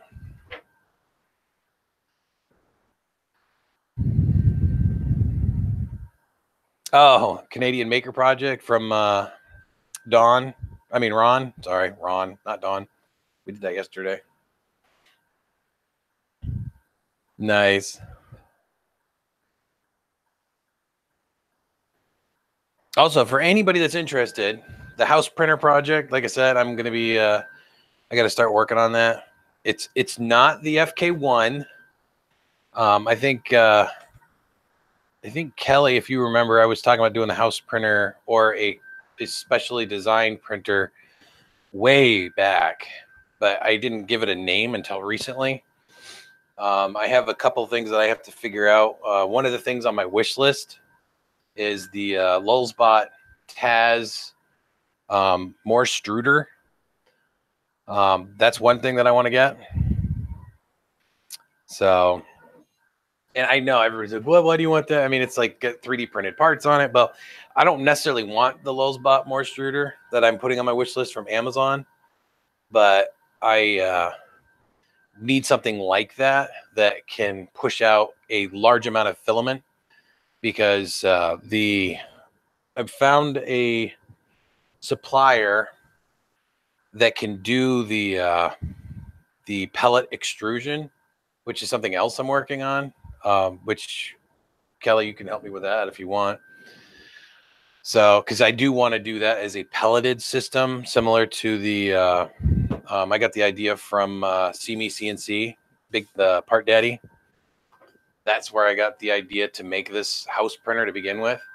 And the house printer is actually going to look kind of like a dollhouse with an attached garage. And the reason for that is because it's a gag. That's the whole point in it. It's a stupid, ridiculous sized printer that looks like a dollhouse. And when you open it up, there it is. And look who's joined me. Looks like Dawn. Hello there. He's sneaking in today. They can't see you, unfortunately, because I have a hiccup in the stream, but they can hear you. So, Huh? You can't hear me? yeah, I can hear you. They can hear you too. I can't see you. Yeah. Hi, everyone. You, but they can't see you because the Google Hangouts is not transmitting to YouTube properly.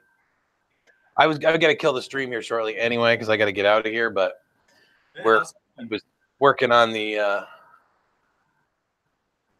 Jenny again today, and I think I figured out what my problem was yesterday. So that sounds good. Yeah, I just happened to saw the notification and thought, oh, wait, check it out. yeah. Well, let me turn you up a little because you're quiet on my end for some reason. Yeah, just posted a video today too. Nice. have to take it out. I'll take a look at it here soon. Build Tech Flex system is in the post today, and a couple other things too.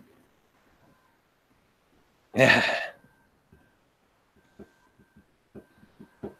Yeah, usually when Ron works with somebody for giveaways, it's usually through the supplier side, not through him. But so yeah, if anybody has information on the pellet extruder, let me know. Hook me up on that. I haven't found one that is an exact fit for what I'm looking for yet. I think the house printer that I'm working on is going to have at least 2 power supplies, maybe 3. And the reason is because I want them independent from one another, because the one power supply runs the printer, the other power supply runs the heated build plate, which will have to be 24 volts, and the other one is going to run the workbench, which is going to be located in the little garage.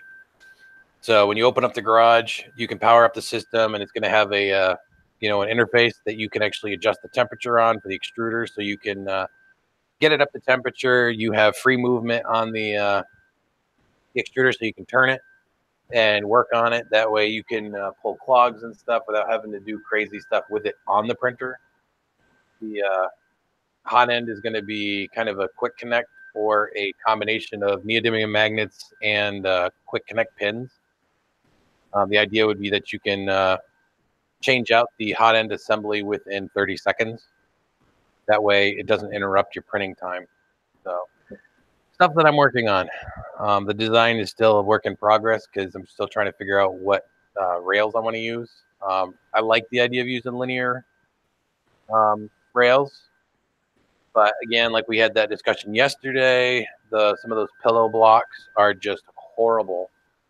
And if you're gonna get a decent one, you're gonna pay through the nose for it. And when you start scaling up technology like that, yeah, it's gonna be expensive. Oh yeah. Yeah, and it's not going to have a moving bed, so the bed does not move on the Z-axis. The only thing that will be moving is the actual hot end. And I did that on purpose because I'm going to have a recess. There's going to be 2 routed edges on the inside of the table. One's going to be for the cork. One's going to be for the not just the cork, but the cork and insulation. Then it's going to have one for the heated pad, the 24-volt system, and then it's going to have another layer so I can actually insert the custom cut, glass for it. So that way, the heated build plate will maintain temperature without too much thermal drop off. The system itself will be able to be enclosed, so in theory, I would be able to do ABS prints.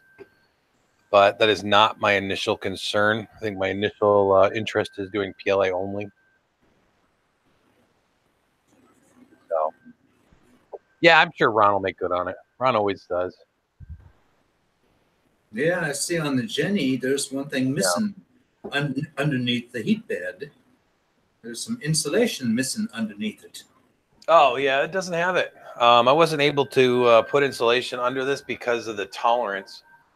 Oh. The gap is so small on this thing that there's a lot of things that, yeah, anyway. The long story short is, yes, I could do it, but I would have to jury rig some stuff to do it. Oh. Which, I mean, it can be done, but this printer I don't want to put any more weight on this thing because when that build plate moves, you can see it bounce. Because it's it's a cantilever system. Yeah, is that 2 10-millimeter rods in the back that's holding it, or? I don't remember how thick they are, but yeah, those are the rods that are holding it. There's one lead screw and then 2 smooth rods. Yeah, smooth rods look like they're a 10 or a 12. They are beefy. Yeah, and I think that's a 8 for the lead screw. I'll tell you in a second. No, because I'm thinking about using 10 millimeter for mine. these are 12. Looks like, yeah, about 12. Yeah, 12 millimeter. Uh, And and your bed still bounces around? well, yeah. I mean, it's balanced way out. I mean, there's not really there's not a metal bracket that goes underneath the build plate. Uh-huh. So, well, here I can show you actually on the camera. If you look at the way this system is set up, I think you can see if you can see that. Yeah, you see that? Oh man. Yeah, there's no angled piece of metal that provides a stiffening, something to stiffen the build plate. There So, is definitely something missing there, Clyde. so what you basically have is this plate that has a penetrations in it for the lead screw and the smooth rods, Yeah. and then on top of that you've got the heated Minimal build plate. bracket. Yeah, so when that thing moves, it'll bounce. So that's why it's well, I mean, this is, like I said, this is based off the Ultimaker design, and I'm chewing up a belt somewhere. Yeah. Huh. Oh yeah, I can see it. One of my belts is out of alignment. Uh-oh. And it's starting to get furry, which is not something I want because those are a pain to change. So I will have to correct that problem at some point here soon. But the GT2 belts? Yeah, but they're pre-sized. There's no connectors in the system on this. Uh-oh. So if a belt goes, you have to replace the entire system. Uh-huh. I know it kind of sounds weird, but I mean, I don't anticipate this. It's like I said, this is basically a Core XY machine. It's only got 3 stepper motors. Well, it's got 5 if you include the extruder motors. Yeah. But it's got 2 motors for the X and Y, and it's got 1 motor for the Z. Worn belt equals another stream. Oh, don't do that, Mike. I don't want to go that far. I think I just got to loosen up the grub screw in the back, which you can't see from here, but I can show you what I'm talking about. Because I just realized when I was looking in there that there's a little bit of too many wires around here. All right, let's try to get this a little closer. Crank this up a little bit more. All right, so in the back corner, so right here where my finger is pointing, Yeah. that is where the issue is. You can see that belt is just slightly twisting a little bit when it's going up and down. Yeah. And you can see there's a little bit of dust on the extruder motor, which means that belt is hitting the idler pulley there. Yeah.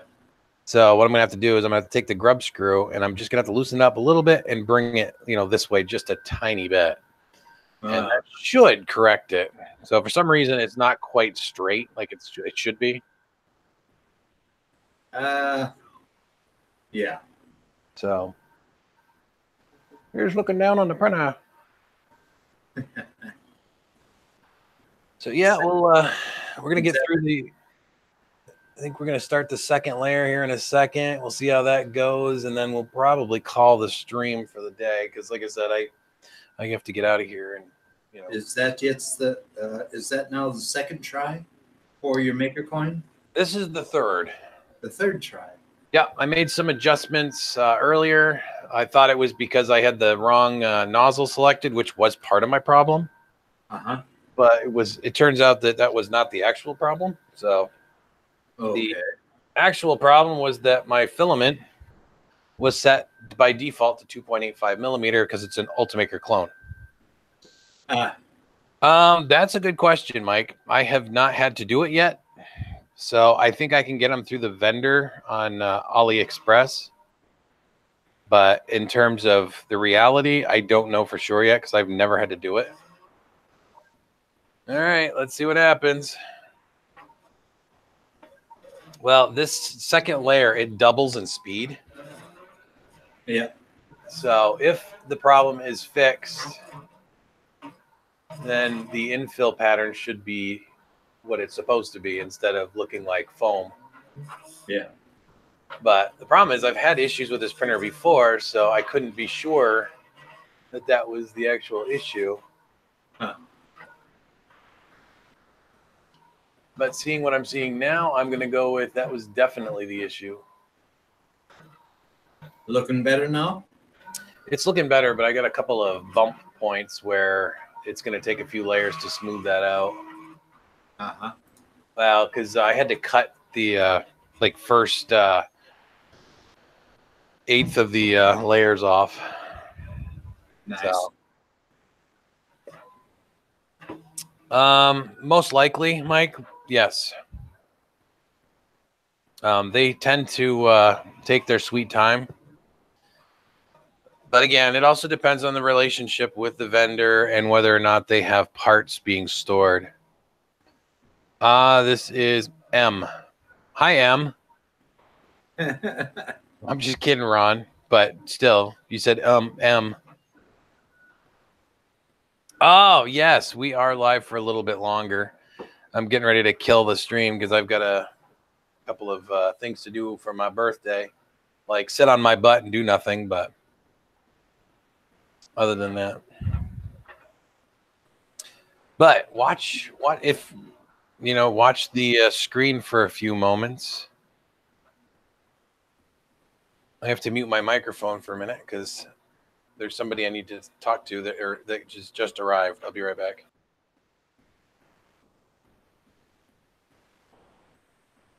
Yeah, let's hope that this print comes out nicely.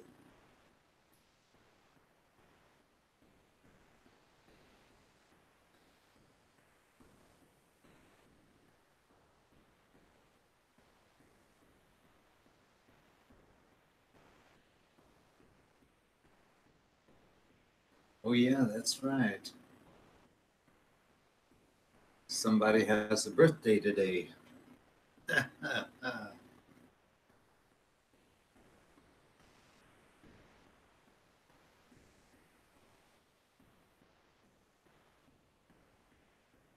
International attended birthday party. Yeah. That sounds nice.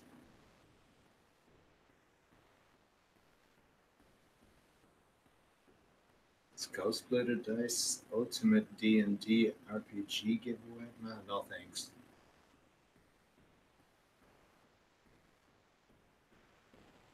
Speak of the devil and he'll appear.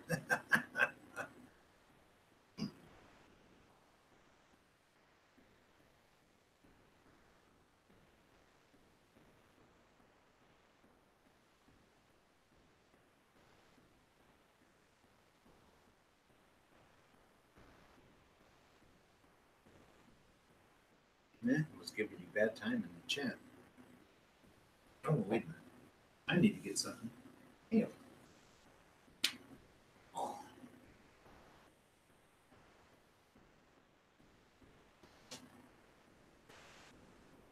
Oh,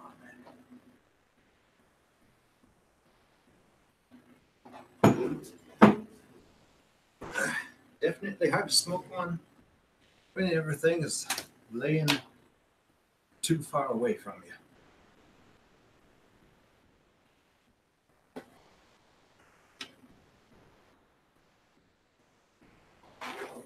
Yes. Yeah, but I finally got that first delivery in the postage today. That was the BuildTak Flex system. But I don't know, it appears to be tiny compared to the size of the bed that's on that D9. It has format from 304 by 304. When I just put it on top of the bed, it looks like, oh my God, the thing is either that thing is 300 and I have a 400, or I don't know. But when I measured the bed on the one house, that thing is 325 by 325. That's strange.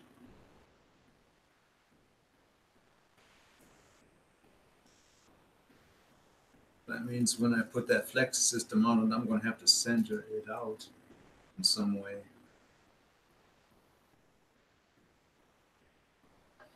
Oh, sorry about that. Oh, yes, yes, yes. Yeah, and you have a birthday today, I heard. Yeah. Happy birthday, my friend. Well, thank you, sir. Yeah, I had Mike and Ricky were hanging out with me for part of the stream, and everybody got mad at me because they couldn't see the video. And I'm like, I can't, there's nothing I can do. And Mike said that sometimes that happens and you got to restart. And I'm like, do we want to restart? And I'm like, I don't really care that much. Mike said, well, it's your stream anyway.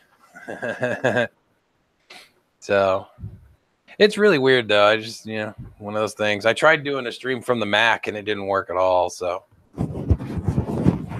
Oh, that sounds strange. Do you have OBS installed on the Mac? No. I'm just doing this for the doing it through the event planner there. Yeah. Oh my God, dude, this is looking good. Yeah. This really is looking good. I don't think you can really you can't really see it from where the camera is, but yeah, compared to what yesterday and earlier today was looking, this is yeah, I remember how it was looking yesterday with a hole in it. Yeah, it was pretty rough running yesterday. Let me try to get this just a little bit higher. Yeah, you can't really see it too great, and I'm sorry for that because I can't get the camera in a good enough view because of the way this printer works. Yeah. But what you can see is that these layers, I mean, it's laying that plastic down beautifully. If I hadn't had the little clog when I first started it, this would be a perfect print, it looks like. Huh. And this is actually the first model I've sliced in Simplified 3D for print on the Jenny. I have actually only used Kira software up until this point to do 3D prints on this printer. The camera's freaking out, but it's actually able to. That's not bad, but you can see the layers. I mean, that's a perfect layer. I mean, I know the camera's going crazy and stuff, but if you're looking at it, I mean, you can't really see the layer lines too well from here. Uh-huh. I'll take that as a win. Yeah, no, this thing is working like a champ now. It's amazing what happens when you get it set for the correct filament diameter. Yeah, that definitely helps. Well, that ended up being the problem, actually. I forgot that Ultimaker 2 profiles are defaulted to 2.85 millimeter filament because that's primarily what they use. And this one has been modified to run 1.75 millimeter filament. And so I didn't even think about it because I'm so used to doing things like this because Simplified 3D communicates with this printer better. Yeah. Kira does not. Kira will not send some of the information to the printer. And I have to specify the filament diameter on the actual machine itself because Kira will not export that information to the machine. Strange. But Simplify 3D exports everything. And the printer asks me every time I do a print job, do you want to override the machine settings? It's like, yeah. So what happened is that, like I said, I hadn't changed the filament diameter, so it thought it was running 2.85 millimeter filament. So even though the first layer was coming out good, it wasn't perfect, but it was actually a pretty good first layer. When it got to the second layer, it wasn't doing it. Uh-huh, yeah. So. And now the machine knows that it has a 175? Yep. And it's printing it like a charm right now, huh? It certainly is. It's putting that layer down like Buddha. Oh, nice. Even with that little hole that I had in it, it's still holding itself up. Yeah. So I'm actually pretty impressed with that. So now I get to experiment with this thing and figure out what I want to do for the next print job. I'll have to take a look at things, figure out what I need to print. I need to get rid of this orange filament. I've had it for a while. And you know what? I might have to try and get in touch with the Thingiverse guy that made that Battlestar Galactica TOS model. Yeah. You know, I've got the back two parts printed, put together. I've got the two middle parts, where they have the arms coming out, where the landing pods are. Yeah. I got both of those printed and glued together. When I try to attach them, let me get it real quick, just to show you.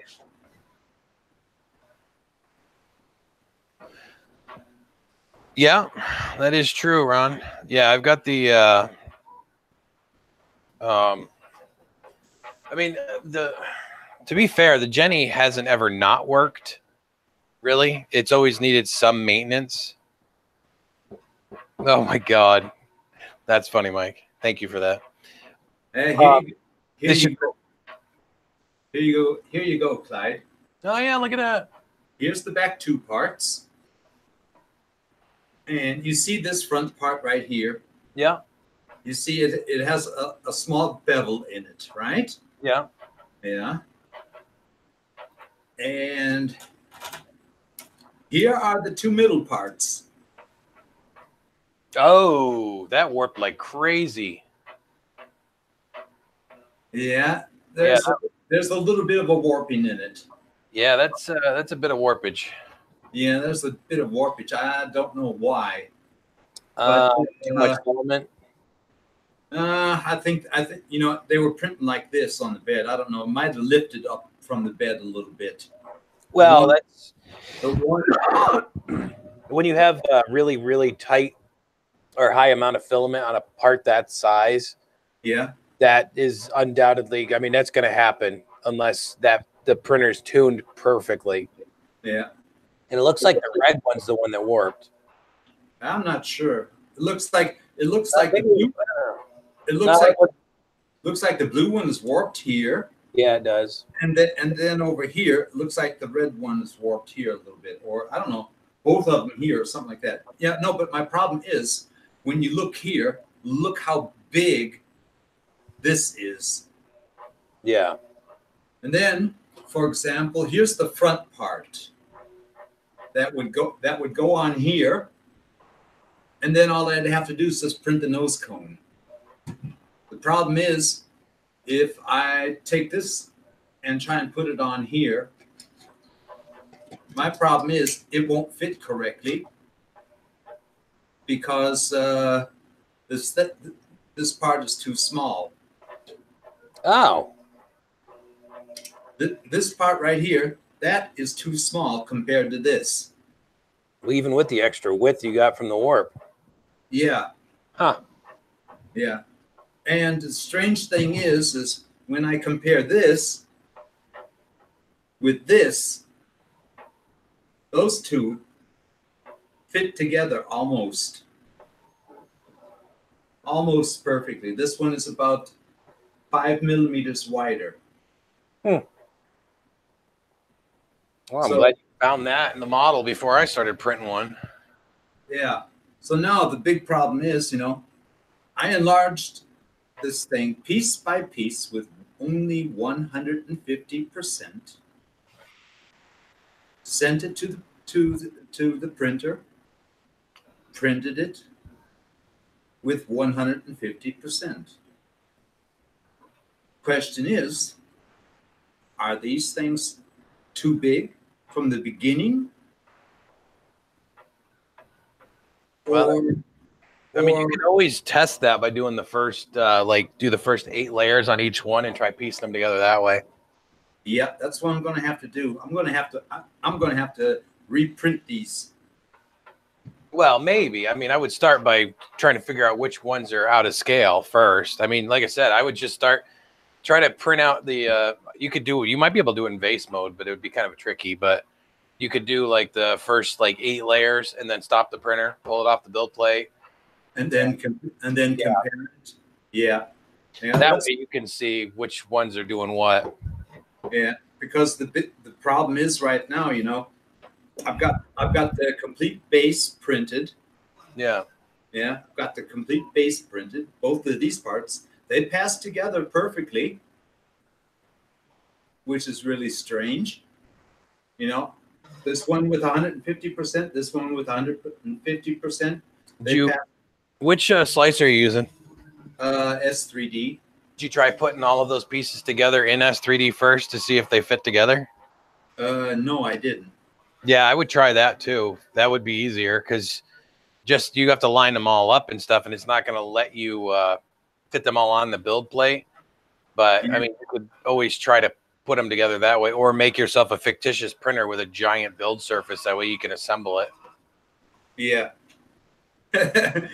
Import the FFF file from Glenn for the FK1. There you go. That would work. That'd be a good idea. Okay, now, Ron, are you talking about doing using orange for Half-Life 2 cosplay, or you have something? Oh, wait, you see Half-Life 2 cosplay coming out? Yeah, I was trying to figure out what you meant by that. Sorry, I was engaged in conversation with Don. I was not watching the chat. I'm pretty stoked right now that the Jenny is actually doing what it's supposed to be doing. Yeah, I would be too. After so long just standing around, not doing anything, huh? Yeah, I haven't printed anything since I moved here. I was using this printer in my office at my previous job to do coasters and stuff, so I knew it worked. It's just I hadn't dialed it back in since I put the Capricorn tubing on it. Uh-huh. I can tell you what, though, she is noisy right now. Strange. I can't hear anything. That's all right. Yeah, I did. That one little setting. Like I said, I mean, that's why I always tell people, it's like, don't monkey with a whole bunch of settings all at once. Monkey with one setting at a time and see what it does. Because if you do a whole bunch of different settings, you're never going to figure out which setting was the correct one. So I had several issues I had to fix, though. The nozzle was was the incorrect size. The filament was the incorrect size. So basically, I wasted the one print, and I could have had this fixed if I had just paid attention to all the details. Huh. Which I did not, because I took it for granted that printers normally come as default at 1.75 millimeter, and it's been so long since I thought about it that I totally forgot about the Ultimaker being a default to 2.85. So, do you have to use better brands of filament to match the inner diameter of the cap tubes? Yes and no. The no is because as long as the filament diameter does not exceed 1.9 millimeters, you can still use the Capricorn tubes. If you have filament that deviates greater than 1.9 millimeters in diameter, then no, I would absolutely not recommend using Capricorn, because as much as I love Capricorn, you will not be happy with it. You will blame the tubing. You will get mad. And that's not the real thing. So, hello, how are you, sir, Brian? Hello, Brian. How you doing? I can't believe this. Everybody's showing up today. I love it. Yeah. Oh, we lost 3 people, though. Oh, man. They didn't even have a chance to say anything. Let's see. So, Mike, this filament, for an example, this filament is 1.74. 1.74. Oh, maybe this isn't as bad as I thought it was. 1.75. 1.75. Wow, this is actually really consistent filament. I don't know why I had issues with this thing. What is this? You are adequate. I love that. What is this? This 1.07. Oh my God, really? Okay, it went down to 1.2, I don't know. I can't read this right now. What am I having? Oh, whoops. Wrong spot. That's why. 1.76. Operator error 1.76. So over about a foot and a half, it deviated up to 1.76 from 1.75. So that's it. That's not bad. I mean, that's a pretty decent sampling. Brian, what I have in my hand right now is supposed to be. He can't see it, Don.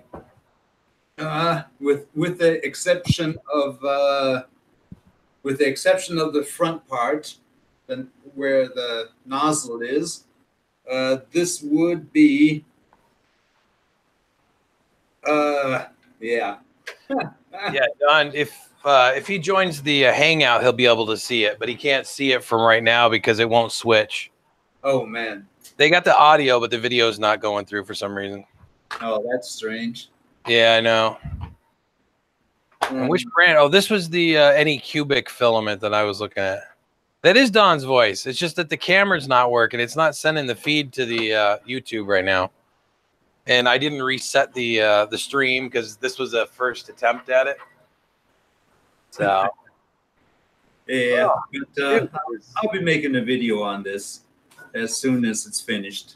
Yeah, Battlestar Galactica. Oh my god. That first layer's looking, or that print's looking ridiculous. Yes, you have to use your imagination. Don just has to be more descriptive. Okay, you got a red part, and you got a blue part, and you got a black part, and you got a white part, and they fit together in a funky way. Yeah, because I don't know what went wrong. Yes, he's doing the original, the TOS. Yeah. That's the TOS model that Don is doing, yes. No, not Tetris, TOS. The original series, Battlestar Galactica. Yeah. TOS. Yeah. See? If you didn't know what that acronym meant, now you do. And don't feel bad because I didn't know what that meant for the longest time. I just knew everybody kept referring to Star Trek TNG as as TNG, and the original Star Trek as a TOS. And I'm like, what the crap is TOS? Yeah. Time order sequence. I mean, I didn't understand, and then I figured it out. I'm like, oh god, I feel stupid. The red Duma thingy doesn't match the green whatchamacallit. That's exactly right, Mike. Except that it's blue and red and black. Yeah. You were describing colored parts fitting together. Sounded like Tetris. Oh, yes. Don's playing Tetris. Sorry. Now I understand. Anyway,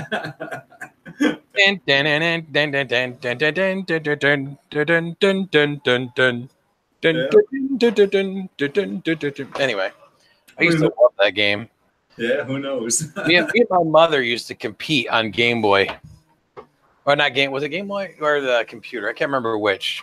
But we used to see who would beat each other's high score. Yeah. We'd go back and forth, and it was just at one point I just completely owned that game for months before I had to break her score again, because it took her months to beat my high score after a while. Yeah, we got so good at that I mean, the parts weren't moving anymore. As soon as they appeared on the screen, they were dropping to the bottom. So I mean, it was just if you didn't have everything perfect, you couldn't do it. Yeah. So you get lucky games. Sometimes it's also luck of how the parts would drop. But yeah, I used to. Oh man, I was a mad freaking Tetris player back in the day.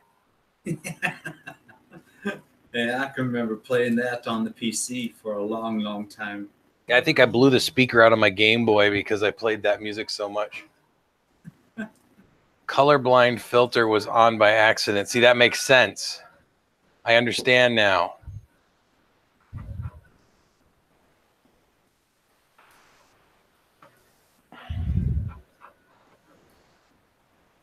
Or do you have the Google Hangout down on the right-hand side? Is it locked on you or is it locked on me? No. It doesn't matter. It's just not. It moves around back and forth. like it's supposed to. It's just not going through YouTube. Strange. Yeah, Mike said he said it's happened before. It's just, you know, it just happens sometimes. Uh-huh. But, you know, we've been streaming for 2 hours, so which is longer than I actually intended, but which is fine. I don't really mind. I mean, it's my birthday. I'm gonna stream today. And all 11 people that are watching right now. Hey, hello. Out of 14, we need to get those other 3 people back. Oh, that's right. Hold on. That's right, because we lost Ricky and Mike. So Yeah, they were here earlier. Owning noobs in Tetris. Yeah, I know. You can only see the printer feed. I mean, I could show you the monitor if you want to see the Google Hangouts. I mean, if it's really that necessary. I mean, I didn't figure. You guys see my ugly mug enough during the live streams. I figured the you know, since we're working on Jenny, we would actually just, you know, display and showcase what Jenny is doing today. Yeah. Because Jenny's working. Somebody has to. Do you hate it when people come to a party, then they won't leave? Sometimes. I can't say all the time, but sometimes, yes, I can see that. Especially at 5 o'clock in the morning, huh? Yeah, or you're like, you're going to get lucky, or, you know, you just really tired and you just want everybody gone, but you don't want to be a bad host. Yeah.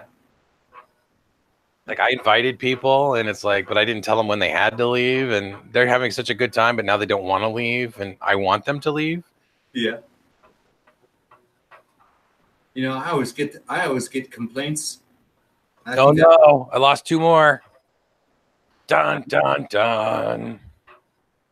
What, you lost? No, it's not a hint. Be silly, Mike. No, I'm. I always got the complaints that when people come to visit me, they always have a problem trying to go because we're talking so long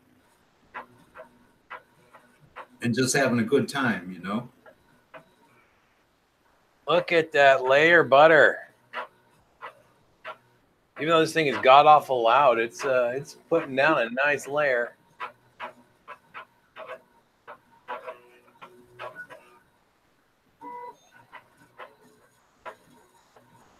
Oh, beautiful.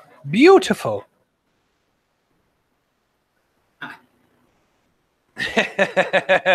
Good thing your office door is closed and you weren't drinking coffee.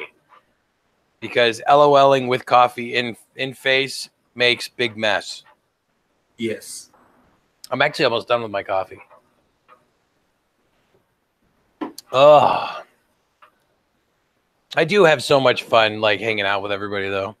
I mean, even when it's just my printer you're looking at, I mean, It's like, I feel like sometimes I need to have, like, caricatures or, like, little figurines or something that I can, like, put in weird places. Like, today's project involves caricatures because I'm actually wanting to do a stop motion animation. Here, look. That's the supervisor. I gotta take the supervisor out though, because I don't want the supervisor to get melted. I don't think my daughter would be too happy about that. Uh-oh. Now, if I can equip this thing with a camera, that would be pretty cool. Yeah, So you might have to use a Pi camera, something small, you know. yeah, but it have to be HD. Yeah, and it's going to have to move with the bed somehow. Well, Mike, I can't confirm or deny that I would make voodoo dolls of anybody that has sent me a care package to the address that's in my YouTube channel description. No, I wouldn't do a voodoo doll. But then again, it's like I don't really ask for anything overly specific.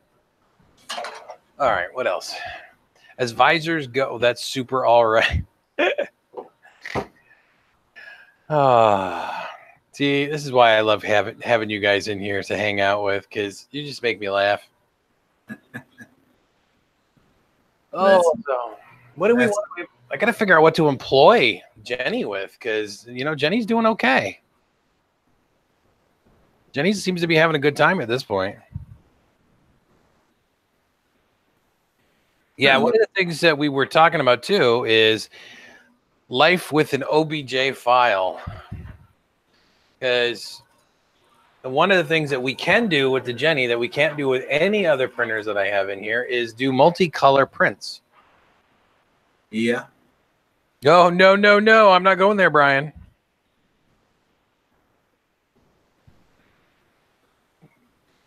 As I know, you want to talk about calling the 8675309 hotline so you can speak to Jenny.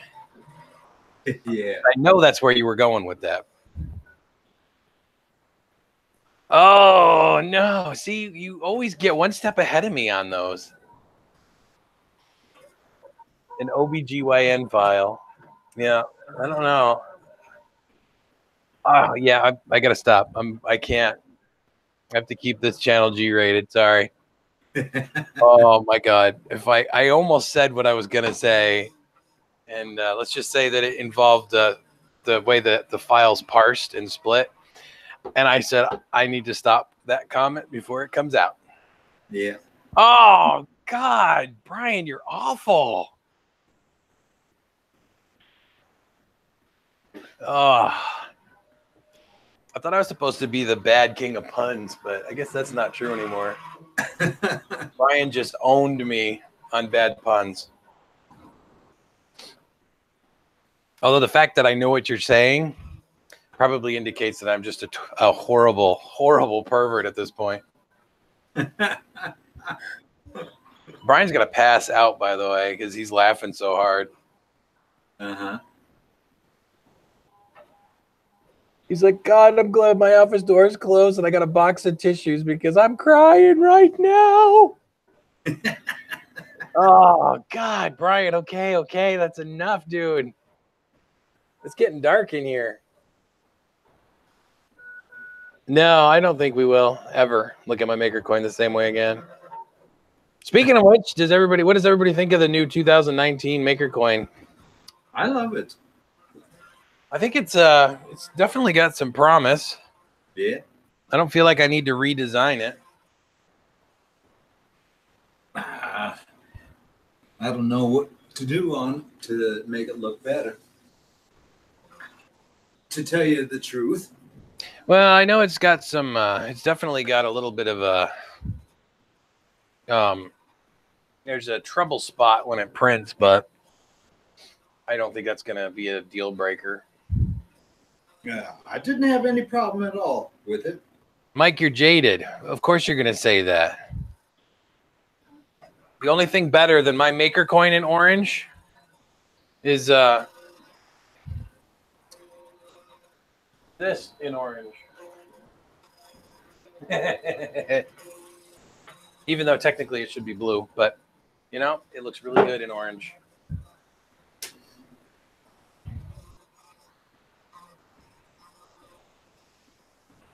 You're behind on your content consumption? Oh, yeah. And Brian, thank you for your comment on my video. Yeah. I will be mounting that soon. Yes. Orange TARDIS for the win. Team Orange. Yeah. Ah, look at you go. And I've only got one spot that looked like it was trying to come up off the build plate, but I think that's the spot that it was printing in midair, so I have to give it, you know. About time you showed me that.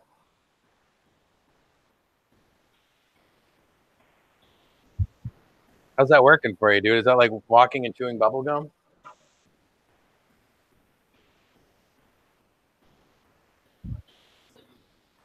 Yeah, I'm trying to watch the comments, watch the Google Hangouts, and walk over back and forth to the printer to make sure it's not doing anything funky. It should be getting to the infill here in a second. Or is that what that's doing? No, actually, it is doing the infill.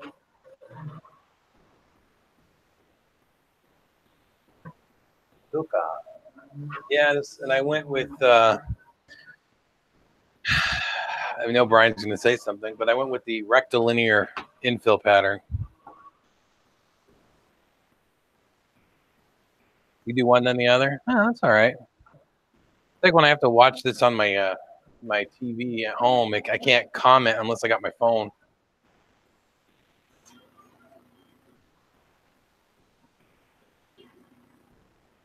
And I'm a full screen kind of guy, so.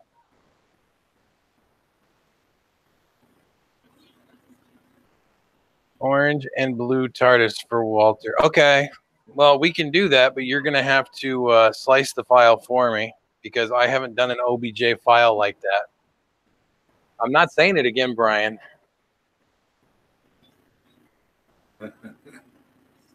Well, I knew what you meant, Rover.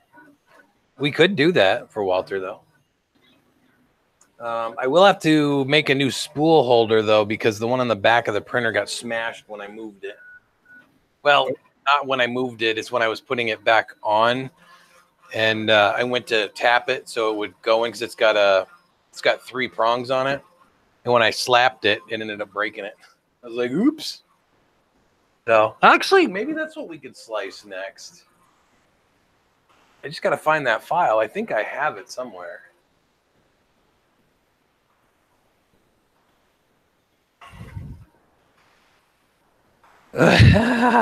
God, Brian, that's like kicking the puppy, dude.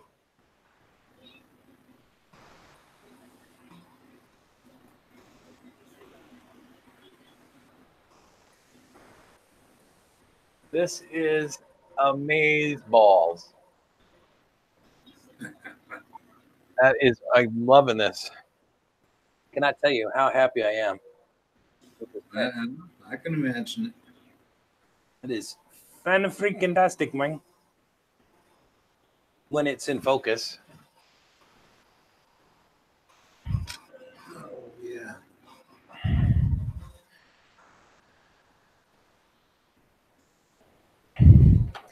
I need like, I don't know. I gotta do something. Nope. See yesterday's video at my talked about it. Rant. That was it. That was it. You know, I've heard people do rants. That was actually a pretty low key rant.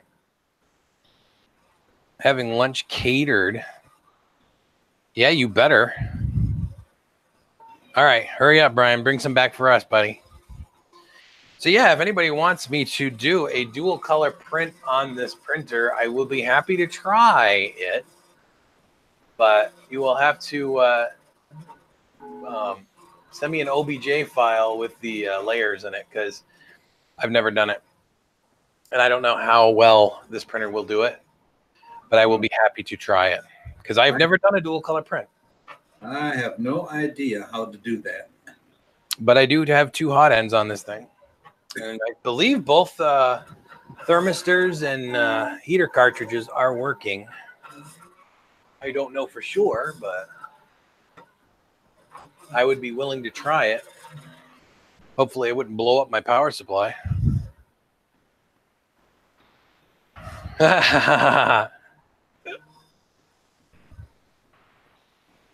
You certainly are, Rover. I don't think anybody would ever challenge you on that statement. Look at that layer, though, man. That is fantastic. It almost looks like wax. It looks like it's going to be getting to the point to where it's just going to be making a couple of lines. And then the P and the T.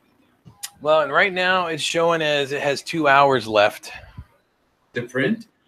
Yeah, it doesn't. Redual color check with Kilt Boy.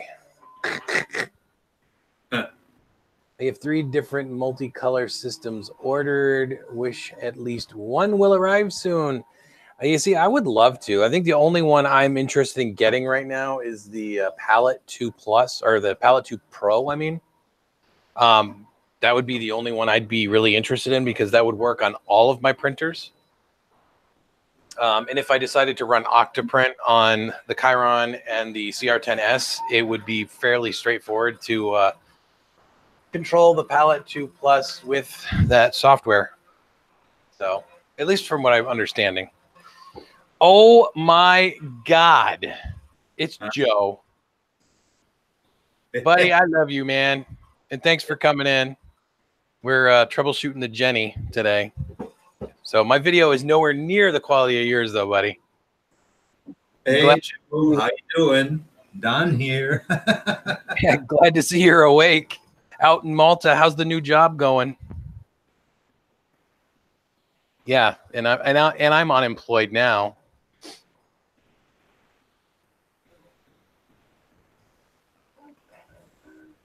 Yeah, it always warms my heart when Joe jumps into the stream for a minute. And TK is here too. You know, Joe, you could jump on to the Hangout if you wanted to. No pressure, though. I know you're busy. You got to take care of the family first.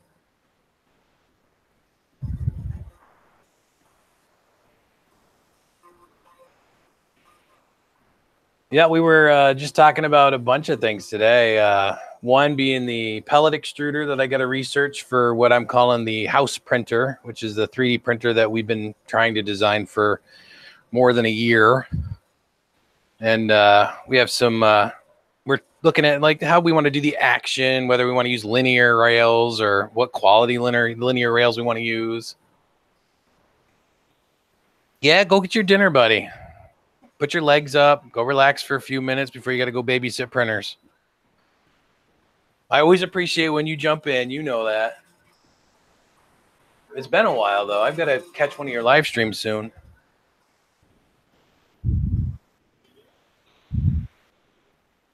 So, yeah, Jenny Z360 is back up and fully operational.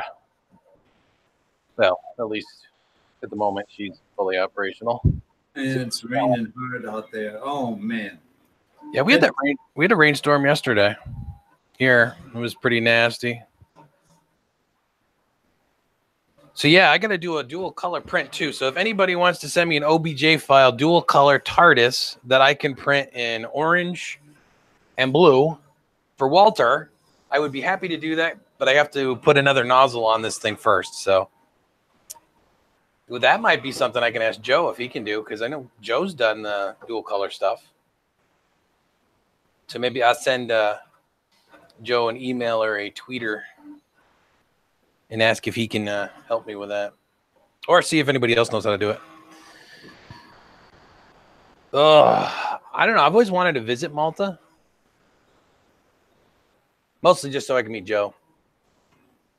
Yeah, from a good friend. His son was there in Malta a couple of years ago. He had to go to a bank for some type of international training. Yeah. I'm not exactly sure why or for what it was, because he was learning designer. Well, apparently it's hot, humid, and rainy with Joe too. Uh-oh.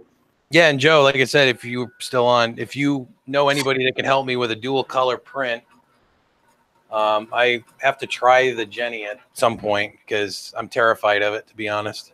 And I've never learned. So.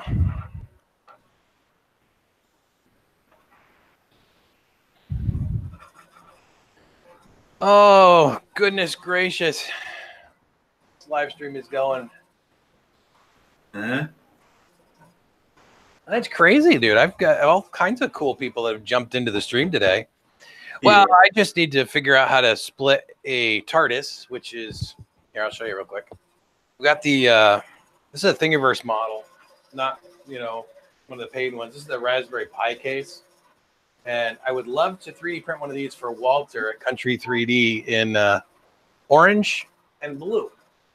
But my problem is I don't know how to slice an OBJ file that I can do a dual color print of this and use it on this printer, because this is an Ultimaker 2 clone, Ultimaker 2.5. So not really I don't know if it's necessarily designed, just the figure. I don't know how to slice it. You get a much better eye for cutting models. I mean, I could do it with NetFab, I believe. Yeah, And, next question is what is supposed to be orange and what is to be blue? Oh, it doesn't matter. I mean, it's just, I mean, I would want to equal parts blue and orange. I mean, it could look, I don't know. Like I said, I don't think in terms of dual color yet, because I haven't done any multicolors yet. Yeah. But I mean, it's fairly straightforward to at least. I mean, I could probably cut this thing in half and just try it, but you know, I mean, Joe's the one that got me into talking about the velocity printing too. So Yeah. that is freaking awesome. I love that velocity printing stuff.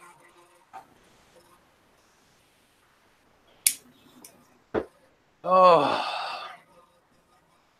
you know, I really like this camera. I think I found a good angle for it finally.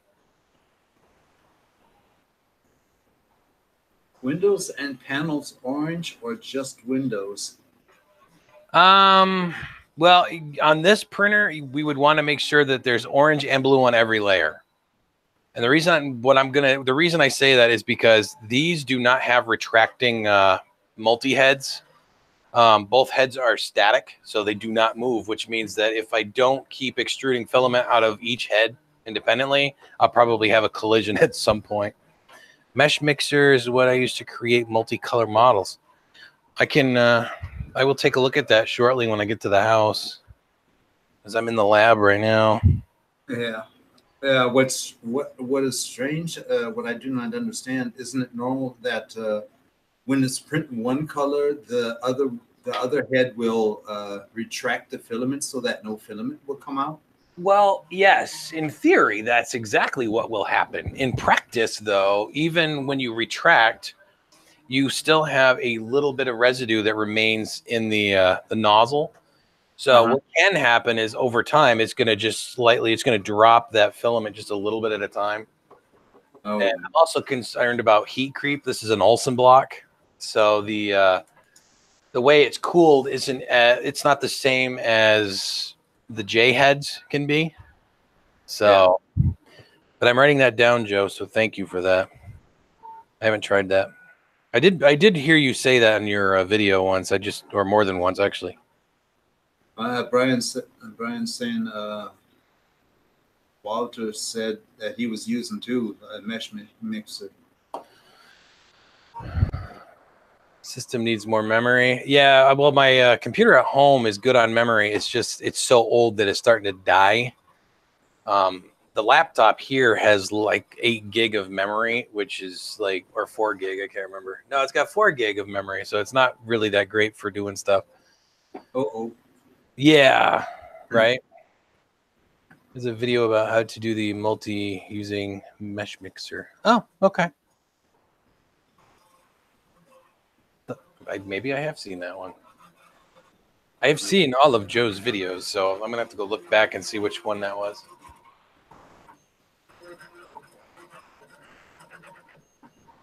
So I'm thinking we could probably go down to 8% infill on the next print. I think I did 30% on this, but with the number of shells I've got, I think we're gonna be okay with a smaller infill because I think that the top shells will probably cover it over time. They may droop a little, but I think the print should handle it, hopefully. For our 2019 Maker Coin. Oh, and Joe, if you need anybody to send you any more pieces of the island, let me know. I would be happy to do one for you.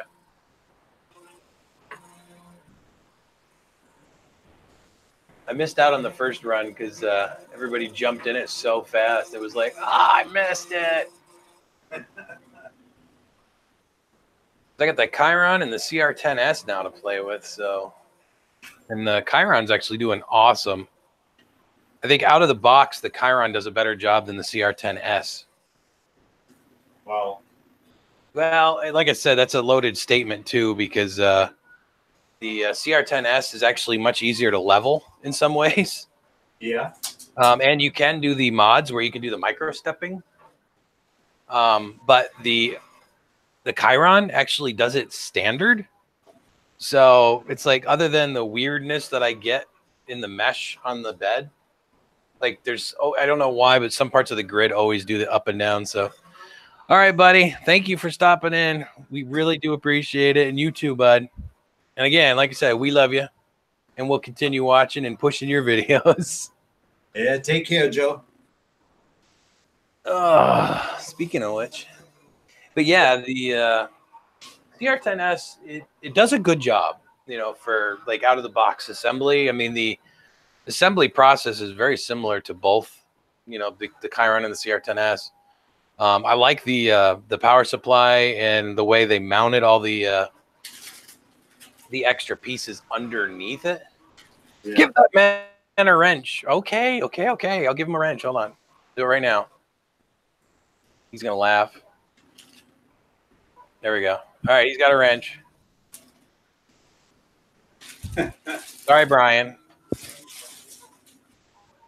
Actually, yeah, Joe was another one of the first people that ever jumped into my stream or on a channel when I was doing stuff, which was over a year ago now.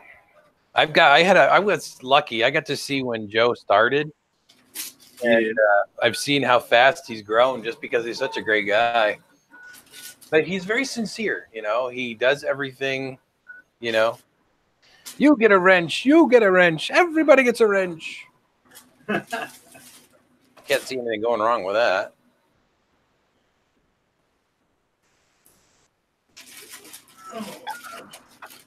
So yeah, TK, if that's something you wanted to try, I mean, I certainly wouldn't decline to give it a shot. I do have to 3D print a spool holder for this printer, so I will have to do that. So, but it is getting insanely late now, and I have to get out of here and go eat some lunch. Uh-oh. With great wrench comes great responsibility. Yeah. So I got my wrist roll for my metallic blue. I'm going to have to print a couple of parts for my hypercube build before I print that last part. You know, I just realized that sometimes I feel like such a novice because I see all these guys that are doing like the 3D printing and stuff, and they're looking at the retraction and, you know, like what to coast, when not to coast, and they're doing all the research onto all these different, like, still wait. Oh, I'm sorry, Ricky. No, that's all right, buddy. I just figured you did what you usually do. You're kind of good at sneaking in, sneaking out. So my apologies. I hope you didn't lose any prints. But yeah, anyway, I mean, all these guys, they like grab these filaments and they're like constantly changing out the, you know, they're running tests on the filament, make sure it prints at a certain temperature, how it behaves. And I realized that I don't do that. I just wait until I get a good first layer and then I stop messing with it. So,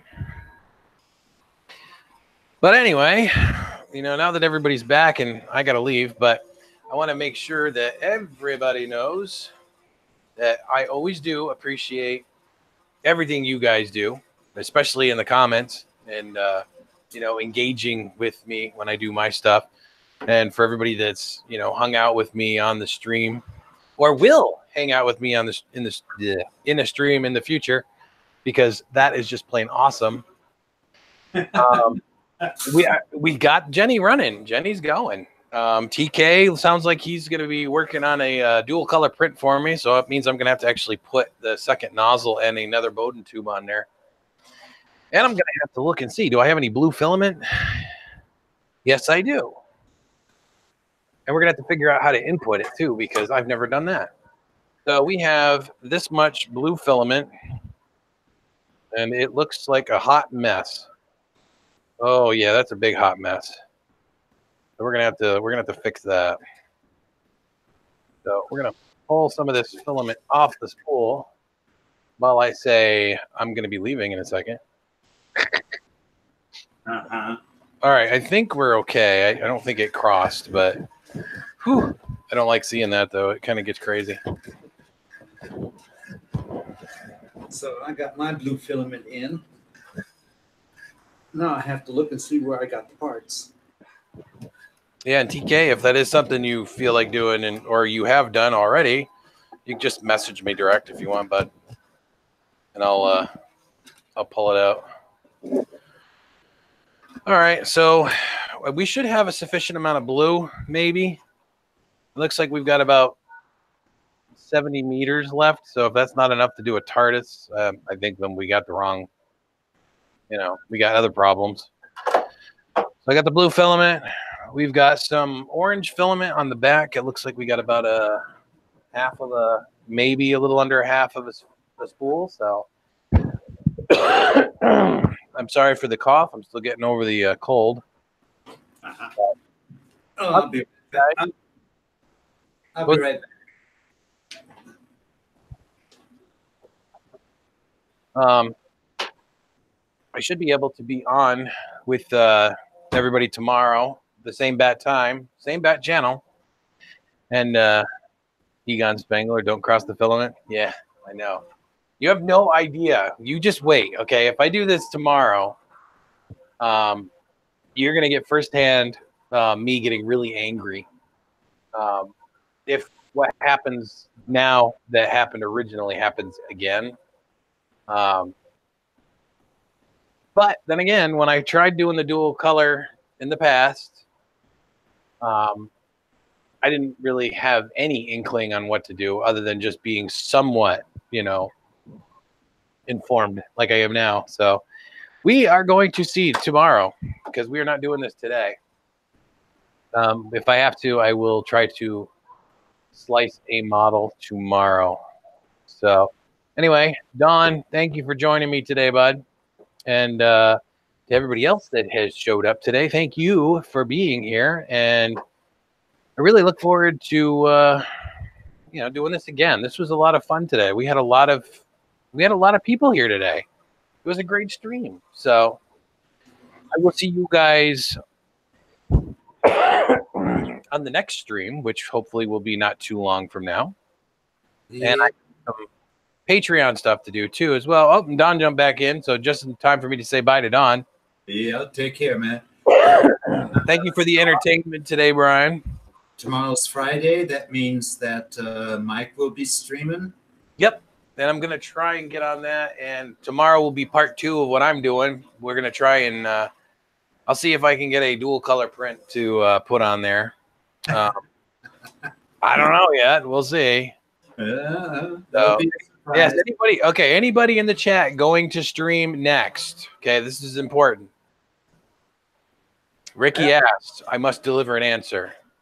I'm not planning to right now. Nobody's planning. No, I need to concentrate on the parts, getting them put together that I need to print in a metallic blue for the Hypercube. Well, I think Brian should do it, and we'll call it the Bad Pun Channel or Dirty Pun Channel. Well, if he does that, I'll jump in. See if you can spin Brian up. I'm pretty sure I could do that. Thank you very much, Mike. So yeah, I will try to behave myself tomorrow in the open chat, and I'll always try to be respectful to Ricky because I have a whole lot of respect for our country singing, 3D designing aficionado. I don't know. That would just, I got nothing. I was trying to come up with something creative on that one. I'm not. You're not set up for streaming. You're on a Mac. Well, see, that's all you had to say. You could have stopped right there. Just because as we've shown, this thing is not streaming at all. It does not like the idea of streaming. I'm so sorry for you guys that have a Mac. I'm so sorry. To be fair, I wish you guys had the money to get a correct Windows. Well, to be fair, this one, the one you can't see, this one right here at the moment, that is a Windows PC. This is a Mac, but this one is not mine. I do not own this print or this computer. This was lent to me so I could show that I'm not biased to one operating system or another while I do this. even though I am. Yeah. Very much so. I'm a Windows guy. I mean, all the stuff that I need to do is on Windows. Yeah, me too. And I've had more problems with this thing trying to do basic functions than I have with this laptop that has like a quarter or less the memory that this thing does. Oh. So trying to use the factory standard settings on this, and it will not stream to Google Hangouts. So country music 3D designer, that works. Country music 3D designer, yeah. I have not tried I can't install anything on this either because I'm a guest user. So That's probably part of it. I could get an account on this computer, but I really don't care that much. Yeah. I can watch the chat. That's the one thing that it does, because as you can see, I don't know if you can or not. And I'm really sorry I keep coughing, but it's humid in here and it's making me cough. This has frozen. You see the video? The video has stopped working. Yeah. And it does it constantly. This little pop-up happens constantly. And it won't let me do the actual anything. So country music 3D designer, not GI, let's see, not GI Joe, but inspired by. I don't know. We'll come up with something, buddy. All right, I am getting out of here because I have stuff to do, and you guys are more important. But it's my birthday, and I have to leave. So I will see you guys on the next stream. Thank you for hanging out with me, and I will. Well, we'll do this again real soon. So see you later. Take care, everybody.